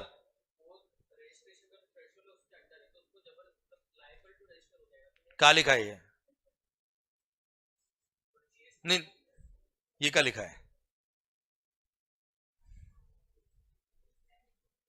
ये क्या लिखा है सर? सुनिएगा ध्यान से भाइयों. अगर उसका सर, मान लो मैं एक एग्जांपल लेता हूं आपके लिए, अमेजोन का एग्जांपल ले रहा हूं, वैसे मैं बात कर रहा हूं सर. अभी मैंने आपको अभी शुरू किया जीएसटी भी थोड़ी देर पहले ही, ठीक है, सारी बातें आएगी, पर यस क्यूरियोसिटी होती है जब हम इस तरह के प्रैक्टिकल पन पढ़ते तब. तो सर इसलिए बता रहा हूं आपको, अमेजोन डिटेल में बात करेंगे आगे सर जब वक्त आएगा तब, पर अभी हिंट देता मैं आपको. मान लो अमेजोन के थ्रू मैं मार्केट बेच रहा हूं बेटा, ठीक है मालिक, सर आप अमेजोन के मालिक है सर. अब सर मैंने अमेजोन के थ्रू कोई गुड्स बेचा है, you are the customer, I am the actual supplier. आप देखना अमेजोन पे लिखा होता है सप्लायर कौन है, लिखा होता है ना सर. सर मैं सप्लायर हूं इसमें Mangal, and you are the customer, तो वहां पे कोई 95 नहीं है बेटा. क्लियर, वहां पे सप्लायर अगर लायबल फॉर रजिस्ट्रेशन होगा, अगर टैक्स लगता होगा तो टैक्स पे करेगा, अगर लायबल फॉर रजिस्ट्रेशन नहीं होगा, टैक्स नहीं लगता होगा, टैक्स नहीं पे करेगा. पर 95 तो नहीं लगता है, मैंने ये बताया आपको. क्लियर. और ऐसा भी जरूरी नहीं है कि अमेजोन के थ्रू बेच रहे हो तो रजिस्ट्रेशन कराना कंपलसरी है, ऐसा नहीं है, था ये 1 साल पहले तक.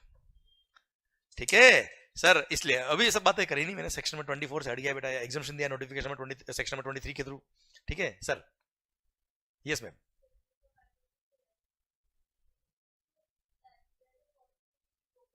यस सर, स्विगी जोमेटो के थ्रू जो रेस्टोरेंट सप्लाई कर रहे हैं वो रेस्टोरेंट रजिस्टर्ड है जीएसटी में, मान लो. यस, तो भी स्विगी जोमेटो ही टैक्स पे करेगा. ठीक है, 95 लगे. ठीक है, दैट इज अ मैकेनिक. अभी सुनो, मैंने 95 पूरा नहीं पढ़ा है आपको, थोड़ा हिंट दिया है बेटा. ठीक है, अभी आप ओला वाला एग्जांपल ले लीजिए बेटा, ठीक है ना, थोड़ा और धीरे धीरे हम आगे बढ़ेंगे ना बेटा. अच्छा, क्यों मैंने इसको इस चैप्टर में नहीं डाला है? क्योंकि there are various factors which determine कि ये 95 में आया कि नहीं आया, आना चाहिए कि नहीं आना चाहिए, ये आपका माइंड मैच्योर होगा धीरे धीरे, हम जीएसटी में आगे बढ़ेंगे तब. इसलिए मैंने चैप्टर नंबर 6 रखा है इसको बेटा. ठीक है, अभी रुकिए, अभी डिस्कशन नहीं करेंगे उस पर ज्यादा. पर yes, even if they are liable, they are registered in GST, तो भी स्विगी पे टैक्स पे करने की लायबिलिटी आती है. ओके बेटा, अभी इतना मानो बेटा, मैंने पूरा नहीं पढ़ाया है, इसलिए तो मैंने चैप्टर में नहीं डाला है चीजें. प्लीज बेटा.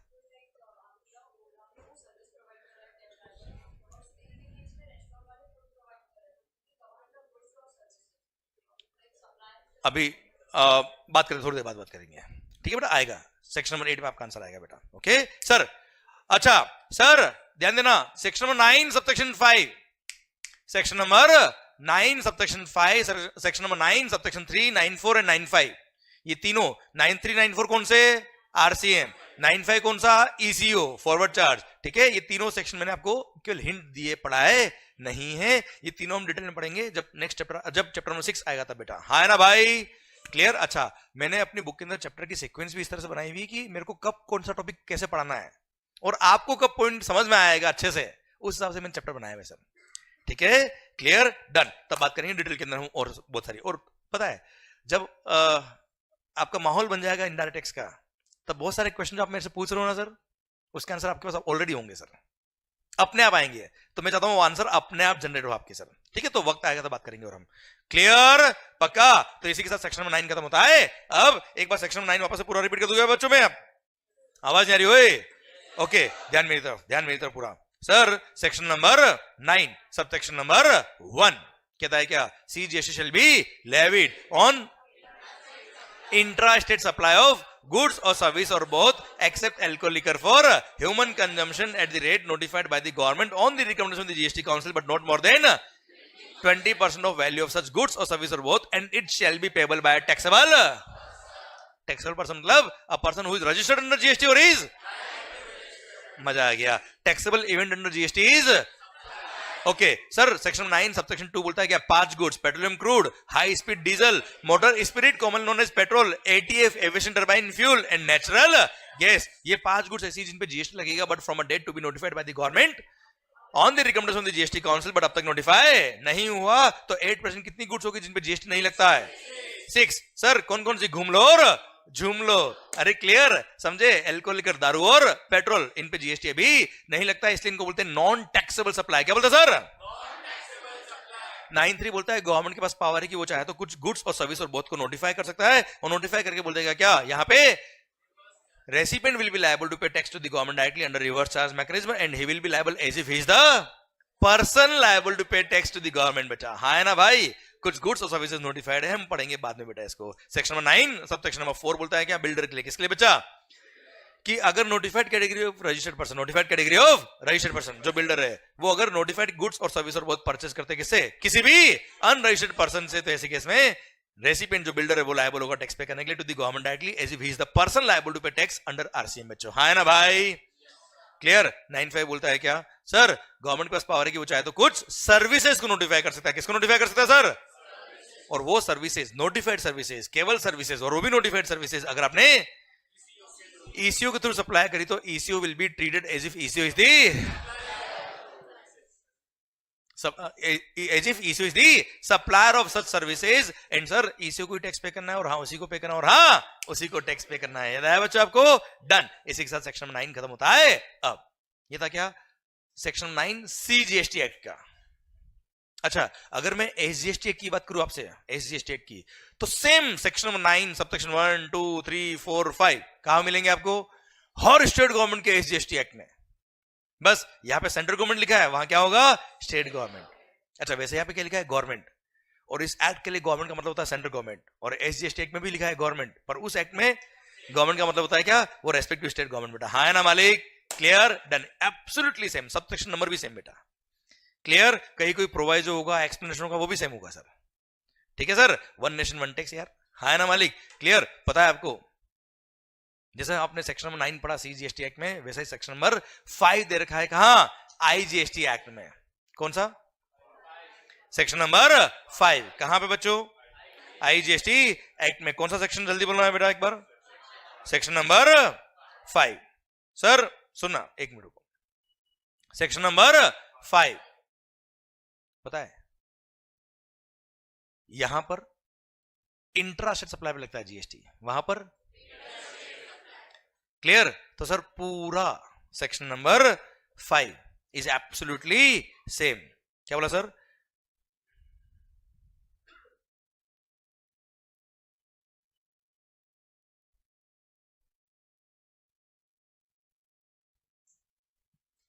चलिए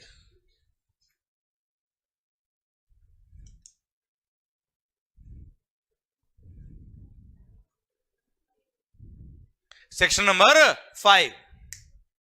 अच्छा, कंफर्टेबल बेटा, एसी ओके कर लो आप, रिमोट है आपके पास।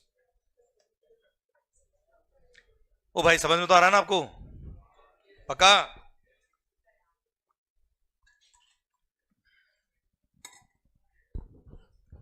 नींद तो नहीं आ रही है? भूख लग रही है? सही में भूख लग रही है आपको? सही में भूख लग रही है? यही संघर्ष है सर। सेक्शन नंबर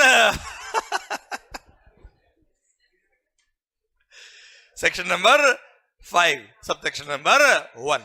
मतलब वीडियो क्लास में जो है ना बेटा, उनको सोचो आप, मतलब वो बेटे बेटे मंगल चुप, ये चुप, मंगल चालू, मंगल चालू, मंगल चालू नहीं होए sir. Section number 5 sub section number 1 of the CGST of the IGST. सुना, जो सेक्शन नंबर 9 था सीजीएसटी में, वही सेक्शन नंबर 5 है आईजीएसटी में। Sir section number 5 sub section हम सब रिपीट करेंगे सर, बोलेंगे सर एक बार कि sir IGST shall be levied, क्या बोला सर?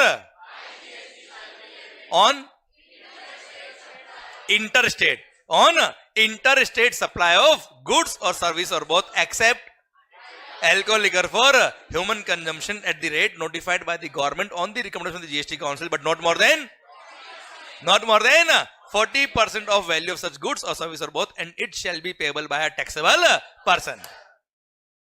Clear?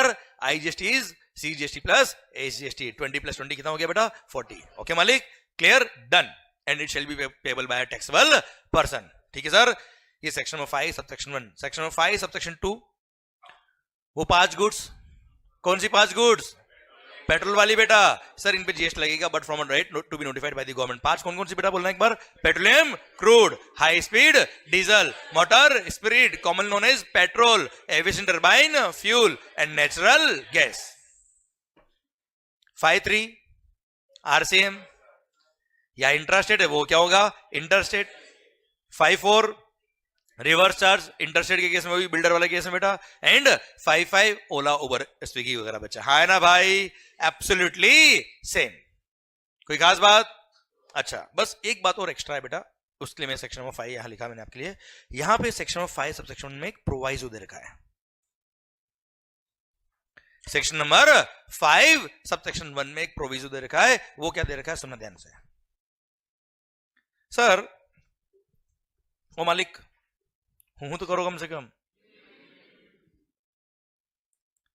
मैं मान रहा हूं भूख लग रही बेटा, हूं कम लेते हैं जैसे कुछ यम्मी चीज खा लिया आपने सर।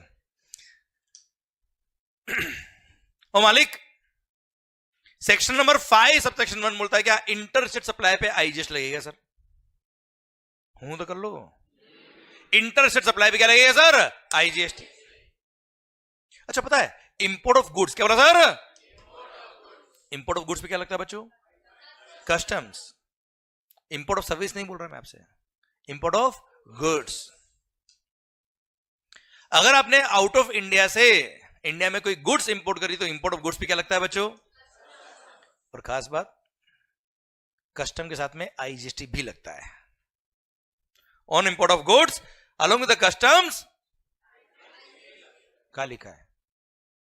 ये प्रोवाइजो में लिखा है, ये प्रोवाइजो में तो लिखा है सर कि ऑन इंपोर्ट ऑफ गुड्स। क्या लिखा है sir? On import of goods sir along with the custom duty IGST shall also be levied under as per the provisions of the custom tariff act under section 37 of the custom tariff act बेटा। हाँ है ना भाई? अब custom पढ़ेंगे तो आपको बात समझ में आएगी अच्छे से कि क्यों लगता है, उसका भी लॉजिक है सर, पर मैं अभी नहीं बताऊंगा सर आपको। Clear sir? वक्त से पहले और किस्मत से ज्यादा किसी को कुछ नहीं मिलता है। क्लियर? तो सर सही वक्त आएगा तो बात करेंगे। अरे हाँ है ना मालिक? पर इंपोर्ट ऑफ गुड्स क्या बोला सर? पे कस्टम लगता है, कस्टम के साथ में क्या लगता है बच्चों? आईजीएसटी। पर एक गुड्स एक्सेप्शन है सर इसका। एक्सेप्शन क्या है? ओह माय गॉड, नहीं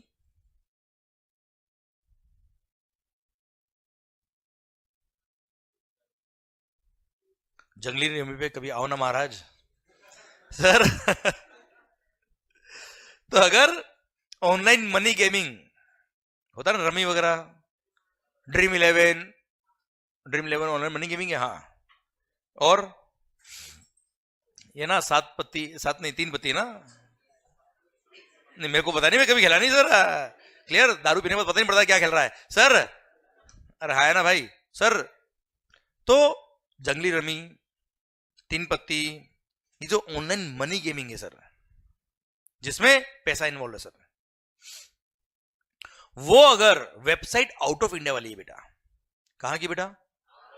अच्छा एक बात और, ऑनलाइन मनी गेमिंग को गुड्स मानते हैं। क्या मानते हैं बेटा? गुड्स। ठीक है, अब वेबसाइट अगर आउट ऑफ इंडिया की, कहां की बेटा? आउट ऑफ इंडिया की। अच्छा उससे पहले एक बात और, ऑनलाइन मनी गेमिंग वगैरह जो सट्टा खेलते हो ना बेटा आप, अरे आप नहीं खेलते, लोग तो खेलते होंगे बेटा, आप तो बहुत समझदार हो बेटा, मुझे पता है। क्लियर, ड्रीम 11 पे टीम बनाई नहीं बेटा आपने कभी भी सर, मुझे सब पता है बेटा। सर कोई बात नहीं, नहीं कोई बात नहीं, सिगरेट कभी पी नहीं तूने बेटा लाइफ में, है? हाँ मुझे पता है ना, नहीं पी तो ऐसा हंस क्या रहा है सबके सामने सर? कोई डाउट तो नहीं तेरे को? पक्का? पर मेरे को है सर। पॉइंट मेरा आपसे ये कि जो सट्टा खेलते हो आप, मतलब आप मतलब समझ रहे हो बेटा आप? Okay sir, casinos, gambling, horse racing, ये सब जीएसटी के स्कोप में आते हैं। आईपीएल सट्टा खेला किसने? क्लियर, ये सब स्कोप ऑफ सप्लाई के स्कोप में आते हैं, ये गुड्स के स्कोप में आते हैं और टैक्स लगता है सर इन पे। क्लियर, तो sir same way online money gaming भी क्या है? गुड्स है, और इसको जो आपने मान लो 1 लाख रुपए का गेम खेला सर, 1 लाख रुपए पे लग गए, क्या? जीएसटी।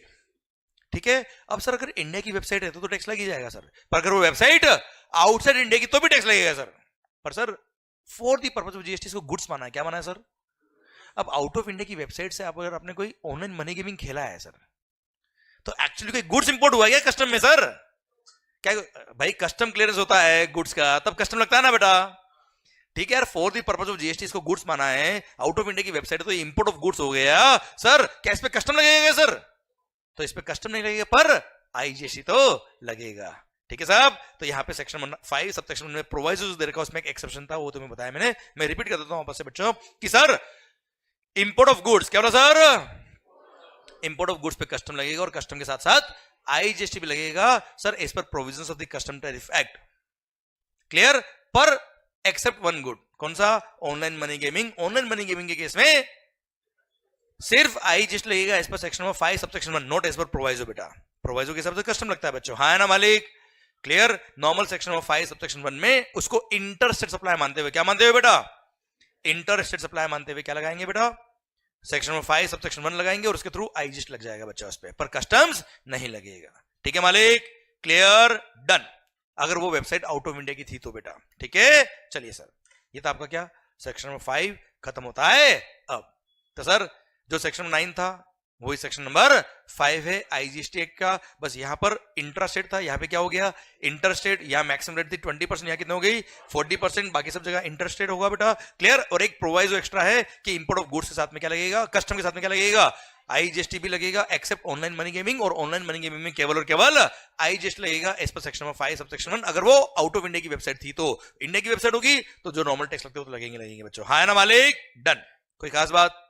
पक्का सर? इसी के साथ सेक्शन नंबर 5 भी खत्म होता है। अब कोई खास बात नहीं थी, रिपीट था बेटा केवल ये। सर इंट्रा हो या इंटर हो? क्या बोला सर? इंट्रा हो या इंटर हो? इंट्रा स्टेट सप्लाई पे क्या लगता है सर, जल्दी बताना? CGST and SGST. Inter state supply पे क्या लगेगा? अच्छा एक बात और, अगर आप यूनियन टेरिटरी के अंदर हो और इंट्रा स्टेट सप्लाई करते हो तो क्या लगेगा? CGST and UTGST. ठीक है सर। अब जब भी अपन एसजीएसटी बोलेंगे तो समझना वो यूटीजीएसटी के लिए भी बात कर रहा हूं मैं इक्वली बेटा। ओके, तो सर इंट्रा स्टेट सप्लाई पे क्या लगता है सर? सीजीएसटी और एसजीएसटी। इंटर स्टेट सप्लाई पे क्या लगता है सर? भाई इंट्रा हो या इंटर हो, जीएसटी लेवी कब होता है? इंट्रा हो या इंटर हो, जीएसटी लेवी कब होता है sir? What is the taxable event under GST? Sir, the taxable event under GST is supply, and the term supply is defined very well in GST as per section number 7. Section number 7 ने बड़ी शिद्दत से, प्यार से, मोहब्बत से define किया किसको? सेक्शन नंबर 7 को। सर दिल थाम के सुनिएगा, सेक्शन नंबर 7 सप्लाई का स्कोप, सप्लाई की डेफिनेशन। सर बहुत ही शानदार पॉइंट है। क्यों? और सबसे इंपॉर्टेंट पॉइंट है। क्यों? क्योंकि सर अगर कोई ट्रांजेक्शन सप्लाई के स्कोप में आ ही नहीं रहा है तो जीएसटी लग ही नहीं रहा। इसलिए सोचिए, जब जीएसटी नया नया आ रहा था, मतलब तो इतने सारे टैक्सेस गवर्नमेंट ने सब्सिडी करके जीएसटी में मर्ज किया है। तो गवर्नमेंट के एंगल से देखो आप, कितना केयरफुल होना पड़ा होगा गवर्नमेंट को कि सर कोई ट्रांजेक्शन गलती से भी सप्लाई के स्कोप से बाहर नहीं निकल जाए। क्लियर? तो सर बहुत ही केयरफुली इसको ड्राफ्ट करी हुई है, बहुत ही शानदार तरीके से ड्राफ्ट करी है, और उससे भी शानदार तरीके से हम इसको समझेंगे सर। आइए sir, section number 7 sub section 1 क्या कहता है, बात कर लेते सर हम। Section number 7 sub section number 1 पता है क्या बोलता है? सेक्शन नंबर 7 सब सेक्शन 1 बोलता है क्या? सप्लाई इंक्लूड्स, इधर supply includes clause number A, double A, B और सी। डी भी था पहले, उसको काट दिया और बना के नया 1A बना दिया। सर बात करेंगे बाद में, अभी छोड़ो उसको आप। सर तो अभी क्या है फिलहाल? Section number 7 sub section number 1 क्या बोलता मालिक? Supply includes clause number A, B, sorry clause number A, double A, B and C. अब इधर ध्यान दो सर। अच्छा कोई बात अगर 2 या 3 बार मैंने रिपीट करी ना सर, तो कोई इंपॉर्टेंस होगी, और उसको वर्ड को मेरे को आपके यहां फिट करना है सर, उस पर एम्फेसिस डालना है, सो दैट आप उसका आंसर मुझे दे पाए। मैंने अजम्पशन लिया है कि आपको कुछ भी नहीं आता, पहली बार पढ़ रहे हैं सर। क्लियर? बाकी काम मेरा है सर। पर सर अगर कोई क्वेश्चन मैंने आपसे पूछा है तो ये ध्यान रखना उसका आंसर मैं ऑलरेडी दे चुका हूं आपको, या फिर उसका आंसर आपको आता होगा, तभी मैं पूछूंगा आपसे sir. Okay sir, section number 7 sub section 1 क्या बोलता है? सप्लाई, अच्छे से आवाज दें, supply includes clause number A, double A, B और सी। ठीक है, इसका मतलब क्या है? अब तो इतना बता दो मेरे को। Supply includes clause number A, B, C, चल रहा, double A, 2 minute, A, double A, B, C. Supply includes A, B, A, double A, B, C. हाँ जी, क्या बोल? अच्छा एक बात और सर, आप यहां पे आंसर दीजिए, आंसर गलत होगा मैं सही करूंगा सर। क्लियर? सही होगा तो अच्छी बात है सर। अरे हाँ है ना भाई सर। और एक बात और, अगर कोई आंसर आपसे गलत हुआ है, मैं तो एक्सपेक्ट करके बैठा हूँ आपसे गलत ही आने वाला है। क्यों? क्योंकि आपको कुछ भी नहीं आता है। क्लियर? समझे मेरी बात? तो सर आपको आंसर अगर कोई गलत भी हो जाए ना सर, तो पता है उस टाइम ये नहीं सोचने का अरे यार गलत हो गया, पता है क्या सोचने का? यो मजा आ गया भाई, कोई चीज जो गलत आती थी वो सही कर दी मंगल ने, हम इसलिए तो आए यहाँ पे यार। ठीक है, तो डीमोटिवेट नहीं होना, आप आंसर दीजिए मस्त होके, खुश होके बात करिए। हाँ जी, ये सर इंक्लूसिव लिस्ट है, एग्जॉस्टिव नहीं है। मतलब ये एग्जाम्पल्स है, और भी हो सकते हैं। ओके, और कुछ? और कुछ? सप्लाई इंक्लूड्स, और कुछ? This was the perfect answer. Clear? Sir आपने जो आंसर दिया परफेक्ट है। Supply includes clause A, double A, B और सी, मतलब क्या है? तुम भी हो, तुम। Supply means A, double A, B और सी होता तो क्या होता? तुम ही हो, है ना? क्लियर? सर सप्लाई मींस अगर ए, डबल ए, बी और सी अगर होता, मतलब only this is exhaustive list होती। माई लाइफ मीन्स यू, मतलब तुम ही हो, my life includes you. Sir समझ रहे हो मेरी बात आप? क्लियर? सो ये वर्ड्स अभी से समझो, लाइफ में भी काम आते बेटा आगे। क्लियर है सर? सर यहां क्या लिखा है? Includes. Lawmakers are so smart कि अगर कुछ रह भी जाए तो क्या बोलेंगे? इंक्लूड्स लिखा है सर। हाँ है ना सर? वैसे बात करूं मैं, इसमें कुछ भी नहीं रहा है सर, सब कुछ इंक्लूड कर दिया इन्होंने, फिर भी क्या लिखा है? क्यों? क्योंकि नया लॉ बनाया, सब गलती से भी कोई मिस्टेक ना हो जाए। अरे क्लियर, समझे मेरी बात? क्या लिखा है? सप्लाई। अब सर शायद इसकी इंपॉर्टेंस समझ में आई। सप्लाई मींस नहीं, सप्लाई इंक्लूड्स है। सर कई सारे एक्ट हमने अब तक पढ़ लिए, सर कई सारी डेफिनेशन भी आपने पढ़ी होगी, पर शायद बहुत कम जगह ध्यान गया होगा कि इंक्लूड्स लिखा कि मींस लिखा है। पर अब शायद ध्यान जरूर जाएगा आपका बेटा, ठीक है सर, क्योंकि बहुत बड़ा गैप आ जाता है सर इंक्लूड्स और मींस में सर। ठीक है मालिक? ठीक है sir. Supply includes clause number ए। पढ़ ले क्या सर? अरे पढ़ ले क्या sir? Okay sir, supply includes clause number A. Supply includes all forms of supply. Close number ए में ही सबको बोल्ड कर दिया सर। सुनना, supply includes all forms of supply such as sale, exchange, barter, transfer, lease, license, rental or disposal of goods or service or both when such supplies are made or agreed to be made by a person for a consideration in the course or furtherance of his business, वो supply होगा। full stop। वापस सुनना sir, ये तो मैंने show off किया केवल बेटा कि मेरे को आता है। हाँ कौन बोल रहा हो सर? सप्लाइंग। अभी जिस तरीके से मैंने बोला ना सर, उस तरीके से आपसे बुलवाऊंगा गारंटी, और याद भी नहीं करवाऊंगा मैं आपसे। ठीक है सर? एक एक वर्ड आपको समझ में आएगा तो आप अपना बोलेंगे सर। चलिए sir, supply includes all forms of supply such is, ध्यान से देखिए सर, मतलब सारे फॉर्म्स ऑफ सप्लाई, और वो भी क्या लिखा गया, मतलब ये भी एग्जांपल्स है सर। भूख लग रही है? ब्रेक चाहिए क्या आपको बेटा? तो बोलो ना क्या? हाँ नहीं दे रहा बेटा सर? नहीं, सही में भूख लग रही है बेटा? ब्रेक का टाइम हो गया क्या बेटा आपका? या 9 बजे दे दूं ब्रेक? 9 बजे दूं ब्रेक? सप्लाई खत्म हो जाता, सप्लाई बेटा 2 बजे की रात की सर। सुनना सर, सुनना, चलो 15 मिनट बाद ब्रेक दूं आपको, चलेगा? पक्का ना? दुखी तो नहीं हो रहे सर आप? और तो भी क्या करे बेटा, मैं भी वही रहा हूं sir. Section number 7 sub section 1 बोलता है क्या? Supply includes clause number A all forms of supply. Supply includes such is sale. रटना थोड़े सर, ये मार्कर मैंने आपको बेच दिया सर फॉर ₹10,000। कितना बेटा? 10,000 में मैंने आपको ये मार्कर बेच दिया। क्या है ये? सेल। अच्छा, होस्ता गुड्स बेचा है, होस्ता सर्विसेज बेची मैंने आपको बेटा। Clear? That is sale. Exchange sir sir होता ना, ओल्ड मोबाइल फोन रिप्लेस करा दो, आप नया फोन लेना होता आपको सर। अगर नया मोबाइल फोन लेना है तो 45,000 रुपए का है।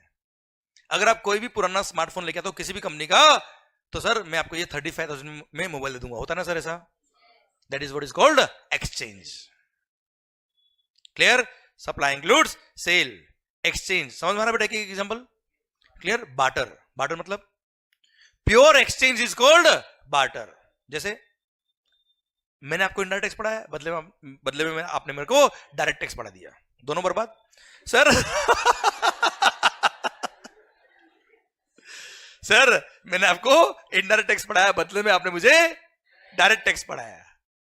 अरे हाँ ना मालिक? Sir that is purely called barter. This is also supply ना यार, मतलब जरूरी मनी ही इन्वॉल्व हो सर। क्लियर? कंसिडरेशन में भी in kind also sir. Clear? इसलिए supply includes sale, exchange, barter. समझ में आया बेटा आपको point? Clear sir? Transfer. Supply includes sale, exchange, barter, transfer. Sir मान लो मेरा एक ब्रांच है महाराष्ट्र में और एक ब्रांच है राजस्थान में। मैंने कोई गुड्स ब्रांच ट्रांसफर करी सर। क्या करी सर? ब्रांच ट्रांसफर करी फॉर अ कंसिडरेशन। पैसे लिए सर मैंने, हाँ ना सर? अपनी ब्रांच से पैसे लिए और गुड्स बेचा बेटा, ब्रांच ट्रांसफर किया, दैट इज ऑल्सो सप्लाई। तो सर कोई गुड्स अगर आपने ट्रांसफर किए one branch to another branch, वो भी सप्लाई के स्कोप में आएगा। Clear? Sale, exchange, barter, transfer, lease, finance lease, operating lease. अरे हाँ है ना भाई? जो भी लीज आपने पढ़ा आप तक बेटा, सर फाइनेंस लीज हो या ऑपरेटिंग लीज हो या सर आपने कोई प्रॉपर्टी लीज पे ली बेटा, वो सब सप्लाई के स्कोप में आएगा बच्चों। हाँ है ना मालिक? Clear sir? लाइसेंस, कोई सॉफ्टवेयर आपने डेवलप किया बेटा, और मैंने उसको यूज करने का लाइसेंस लिया सर, होता ना सर, सॉफ्टवेयर का लाइसेंस लेते हैं हम, जैसे फॉर एग्जांपल हमने कोई वीडियो क्लासेस है, उसका एंक्रिप्शन का सॉफ्टवेयर का लाइसेंस की हमने लिया सर, क्लियर, उसके लिए हमने चार्जेस पे किए, that is what is called supply. अरे समझा मेरी बात, क्लियर सर, लाइसेंस लिया हमने। देन सर रेंटल, ये क्लासरूम हमने रेंट पे ली, कोई मशीन आपने रेंट पे ली, कोई गुड्स आपने रेंट पे लिए, that is what is called supply and disposal. किसी ने अपने बिजनेस के एसेट्स डिस्पोज ऑफ कर दिए, होता ना सर, वो भी क्या है, सप्लाई के स्कोप में आएगा और उन पे भी जीएसटी लगेगा। यस या no sir? Supply includes all forms of supply such as sale. एक एक करके आराम से, कोई जल्दी नहीं है, सेल बोलो फिर सोचो सेल का मैंने एग्जांपल क्या दिया बेटा आपको, ठीक है? अपने को रटना नहीं है, मगअप नहीं करना, याद नहीं कराना, मेरे को कोई स्पीड बढ़वानी नहीं हिसाब से, अपने आप स्पीड बननी चाहिए सर, क्लियर? तो मजा आएगा सर। सर सप्लाई, अच्छा मेरे को भी सर इतने साल हो गए पढ़ाते पढ़ाते, इसलिए सब याद है सर, ठीक है? तो आपकी भी प्रैक्टिस होगी, आपको भी याद हो जाएगा, अपने आप याद होना चाहिए सर। अगर कॉन्सेप्ट क्लियर है तो अपने आप याद होगा, नहीं तो याद करना पड़ेगा सर आपको, ठीक है? Supply includes all forms of supply such as sale. Sale, sale imagine किया आपने सेल बेटा, सर सेल, एक्सचेंज, बार्टर, डीटीआईटीटी बेटा, हाँ है ना भाई, क्लियर? ट्रांसफर, स्टॉक ट्रांसफर, अरे हाँ है ना भाई, lease, operating lease, finance lease, licence और सॉफ्टवेयर वाला बेटा, सर रेंटल, क्लासरूम रेंट पे लिया मैंने, क्लियर? गुड्स या सर्विसेज, गुड्स रेंट पे ली मैंने बच्चों, clear? And disposal, business assets dispose of कर दिए बच्चों, हाँ है ना भाई, क्लियर? वापस बोलते हैं, sale supply includes all forms of supply such as sale, exchange, barter, transfer, lease, licence, rental और डिस्पोजल। हुआ ना याद सर? ठीक है? और वैसे भी मगअप करने की जरूरत नहीं है सर, कभी भी लाइफ में ध्यान रखना, as far as final level is concern, आपसे नहीं पूछेंगे write down the definition of supply, कोई नहीं पूछेगा यार, क्लियर? आपको प्रैक्टिकल कैसा आएगा कि बताओ जीएसटी लगेगा कि नहीं लगेगा सर, समझे? इसलिए मगअप करने का कोई सेंस बनता भी नहीं सर, हर एक चीज समझिए आप बेटा, ठीक है? अच्छा, प्रैक्टिकल का मतलब न्यूमेरिकल नहीं होता है, क्लियर? प्रैक्टिकल का मतलब क्या होता है? प्रैक्टिकल ट्रांजेक्शन आप देख रहे हो और उसमें बता रहे हो कि टैक्स लगना कि नहीं लगना, जैसे ओला वाला एग्जांपल हो गया हमारा सर, हाँ है ना? कोई भी एग्जांपल ले लो सर आप, ठीक है? रिकवरी एजेंट के केस में रिवर्स लगता है ना? प्रैक्टिकल चीज बताइए आपको बेटा, ठीक है? This is what is called practical. तो सर कई बार आपने सुना होगा इंस्टीट्यूट जो है वो केस स्टडी बेस्ड क्वेश्चन पूछेगा, प्रैक्टिकल ओरिएंटेड क्वेश्चन पूछेगा, वो ऐसे ही करता है अभी भी, पहले भी ऐसे ही करता था सर, क्लियर? समझे मेरी बात? और अच्छा है, जितना प्रैक्टिकल ओरिएंटेड पूछेगा उतना जिनके कॉन्सेप्ट क्लियर होंगे उनके पेपर अच्छे होंगे सर हमेशा, ठीक है मालिक? Sir supply includes all forms of supply such as sale, exchange, barter, transfer, lease, licence, rental और डिस्पोजल ऑफ व्हाट? गुड्स और सर्विस और बोथ। गुड्स और सर्विस के भी डेफिनेशन दे रखा है, गुड्स को भी डिफाइन किया, सर्विसेज को भी डिफाइन किया, पर अभी आप कॉमन सेंस में गुड्स और सर्विस वो मानिए, डेफिनेशन की बात करेंगे बाद में, अभी नहीं, अभी सही वक्त नहीं उसके लिए, ठीक है मालिक? Sir supply includes all forms such as blah blah blah of what? Goods और सर्विस और both when such supplies are made or agreed to be made.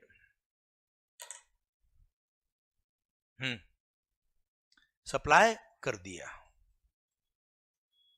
हाँ है ना भाई? सप्लाईज मेड, सप्लाई कर दूंगा यार, एडवांस दे दे, एडवांस दे दो, सप्लाई कर दूंगा, मतलब क्या है? I agreed to supply the goods और सर्विस और बोथ बच्चों। और हाँ है ना मालिक? आवाज नहीं आ रही ओए?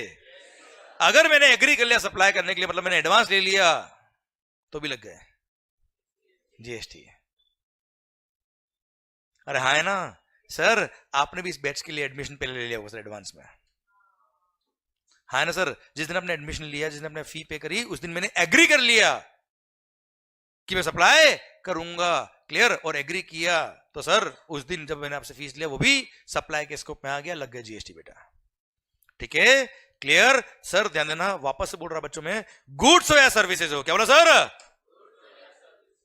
मैं टाइम ऑफ सप्लाई को लिंक करूंगा ऐसे बेटा, किसको? टाइम ऑफ सप्लाई, जो अपना नेक्स्ट चैप्टर होगा, चैप्टर नंबर 2। गुड्स हो या सर्विसेज हो, अगर सप्लाई कर दिया तो सप्लाई है ही है, सप्लाई करने के लिए एग्री कर दिया मतलब एडवांस अगर रिसीव हो गया, वो भी क्या हो गया? सप्लाई हो गया। और सप्लाई हो गया तो क्या लग गया बच्चा? जीएसटी। गुड्स और सर्विस और बोथ, मतलब गुड्स के केस में भी एडवांस रिसीव हो गया तो जीएसटी लग जाएगा, सर्विसेज के केस में भी एडवांस अगर रिसीव हो गया तो जीएसटी लग जाएगा। मान लो आउट ऑफ 10 लाख आपने मुझे 1 लाख रुपए एडवांस दिया तो 1 लाख पे जीएसटी लग जाएगा सर। हाँ, टाइम ऑफ सप्लाई भी आ गया, पढ़ेंगे टाइम ऑफ सप्लाई चैप्टर के अंदर बेटा। क्लियर, जीएसटी सप्लाई के स्कोप में आ गया, यहां से supply is made or agree to be made से लिंक होता है टाइम ऑफ सप्लाई पर। हाँ, एक अलग बात है कि गुड्स के केस में, किस केस में बच्चों? गुड्स के केस में 15 नवंबर 2017 को 15 ऑफ नवंबर 2017 को गवर्नमेंट ने एक नोटिफिकेशन नंबर 66 ऑफ 2017 इश्यू करके गुड्स के केस में बोल दिया कि नहीं, एडवांस पे टैक्स पे करने की जरूरत नहीं है। वो एक अलग बात है, वो एक अलग बात है कि गुड्स के केस में एडवांस पे टैक्स पे करने की जरूरत नहीं है, अलग से नोटिफिकेशन देके एग्जाम किया, हाँ है ना। पर सप्लाई के स्कोप में तो आ गया, पर वो सप्लाई के स्कोप में तो आ गया क्योंकि सप्लाई में क्या लिखा है? Supply is made or agree to be made, भले गुड्स हो या सर्विसेज हो। पर इसका डिटेल बात करूंगा कब? टाइम ऑफ सप्लाई आएगा तब बच्चों, ठीक है। पर हाँ है ना भाई, पता है मेरे को ये क्यों बताना पड़ता है कि गुड्स के केस में एडवांस में भी टैक्स एग्जाम किया है? क्यों भी नहीं बताना हमें, तो लेक्चर जब खत्म होता तो लोग बात करते हैं कि यार गलत पढ़ा रहा है आदमी तो यार। क्यों? गुड्स पे एडवांस पे टैक्स का है, केवल सर्विसेज में एडवांस पे टैक्स है, पर वो एग्जाम किया हुआ अलग से, वो आएगा बाद में, हाँ है ना। पर मेरे को बताना पड़ता है वरना आप कंफ्यूज रहते सर। Clear sir? यहां पे क्या लिखा है बेटा, इसलिए आप कोई चीज ध्यान रखना। अगर आपको लगे ना नहीं यार हमने तो कुछ और देखा है, यहाँ पे कुछ और चल रहा है, तो जो कुछ और देखा है वो थोड़ी बात आ जाएगा, जब उसका वक्त आएगा तब आ जाएगा। पर अभी चल रहा है क्या? लेवी, सप्लाई का स्कोप। क्लियर? सारी सी बातें मैंने आपको नहीं बताई अब तक, ठीक है बच्चों? क्लियर? तो कुछ चीजें ऐसी भी हो सकती है आपको लगेगा नहीं यार ये तो कुछ और है, तो कुछ और आ जाएगा जब वक्त आएगा तब, ठीक है। वो एक्सेप्शन केस होगा बच्चों, हाँ है ना मालिक? ठीक है sir. When supply is made और मतलब गुड्स हो या एडवांस अगर आ गया सर, सप्लाई के स्कोप में आ गया। When such supplies are made or agree to be made by a person. पता है पर्सन, अगेन जीएसटी के अंदर person includes everybody, individual, HUF, partnership firm, LLP, body corporate, sir कोई फॉरेन कंपनी है, और हाँ है ना भाई सर कोई आर्टिफिशियल जुडिकल पर्सन है, सर सोसाइटी है, कोऑपरेटिव सोसाइटी है, central government, state government, union territory, local authority, sir ये सब आ गए किसमें? पर्सन की डेफिनेशन में। और इन्होंने किसने भी, भले गवर्नमेंट डिपार्टमेंट ही क्यों ना हो, उसने भी अगर कोई कंसिडरेशन चार्ज किया आपसे, सप्लाई के स्कोप में आ जाएगा बच्चों, हाँ है ना मालिक? क्लियर? वो सब पर्सन के स्कोप में आते हैं, वरना जीएसटी के स्कोप से बाहर निकल जाते बच्चे तो, ठीक है। इसलिए everybody is included in the definition of the term person. Clear यहां तक? पक्का? ओके मालिक। सर तो सप्लाई किया है किसने? किसी भी पर्सन ने, पर किसके लिए किया है? Supply is made or agree to be made by a person for a, supply is made or agree to be made by a person for a consideration के लिए काम किया। किस लिए काम किया? तो सप्लाई है, वरना सप्लाई नहीं है। एक बार यहां तक जो पढ़ा है वापस बोलना बेटा एक बार। Supply includes all forms of supply such as sale, exchange, barter, transfer, lease, license, rental or disposal of what? Goods or service or both when such supplies are made or agreed to be made by a person for a, मतलब supply किया for a तो supply, वरना supply नहीं। Supply किया है for अ तो supply, वरना supply नहीं है। सर मेरे को 15-20 मिनट लगेंगे इस टॉपिक में, अगर आप कहे तो पहले ब्रेक दे दूं, आप कहे तो बाद में पढ़ा दूं, आप कहे तो अभी पढ़ा दूं, बोलो। हाँ जी, लिंकिंग में कर दूंगा, कोई टेंशन नहीं। आपको अगर भूख लग रही हो और पढ़ाई समझ में आ रहा सब कुछ, पक्का? ये कितने बताओ मुझे आप? पक्का बेटा? एक सोने का और 3 नजर वही है वे सर, इसलिए मैं तो छुपा के रखता हूं इनको सर। सर मान लो, मतलब चलेगा ना 15 मिनट सर, या ब्रेक दूं? चलो एक काम करते हैं, चलिए कोई बात नहीं, कोई बात नहीं, मिलते हैं ब्रेक के बाद, ठीक है। Then will continue. और बहुत ही इंटरेस्टिंग पॉइंट है फॉर अ कंसिडरेशन, मजा आएगा आपको सर। पर हाँ एक बार जो वीडियो लेक्चर में, please have a click of this slide बेटा।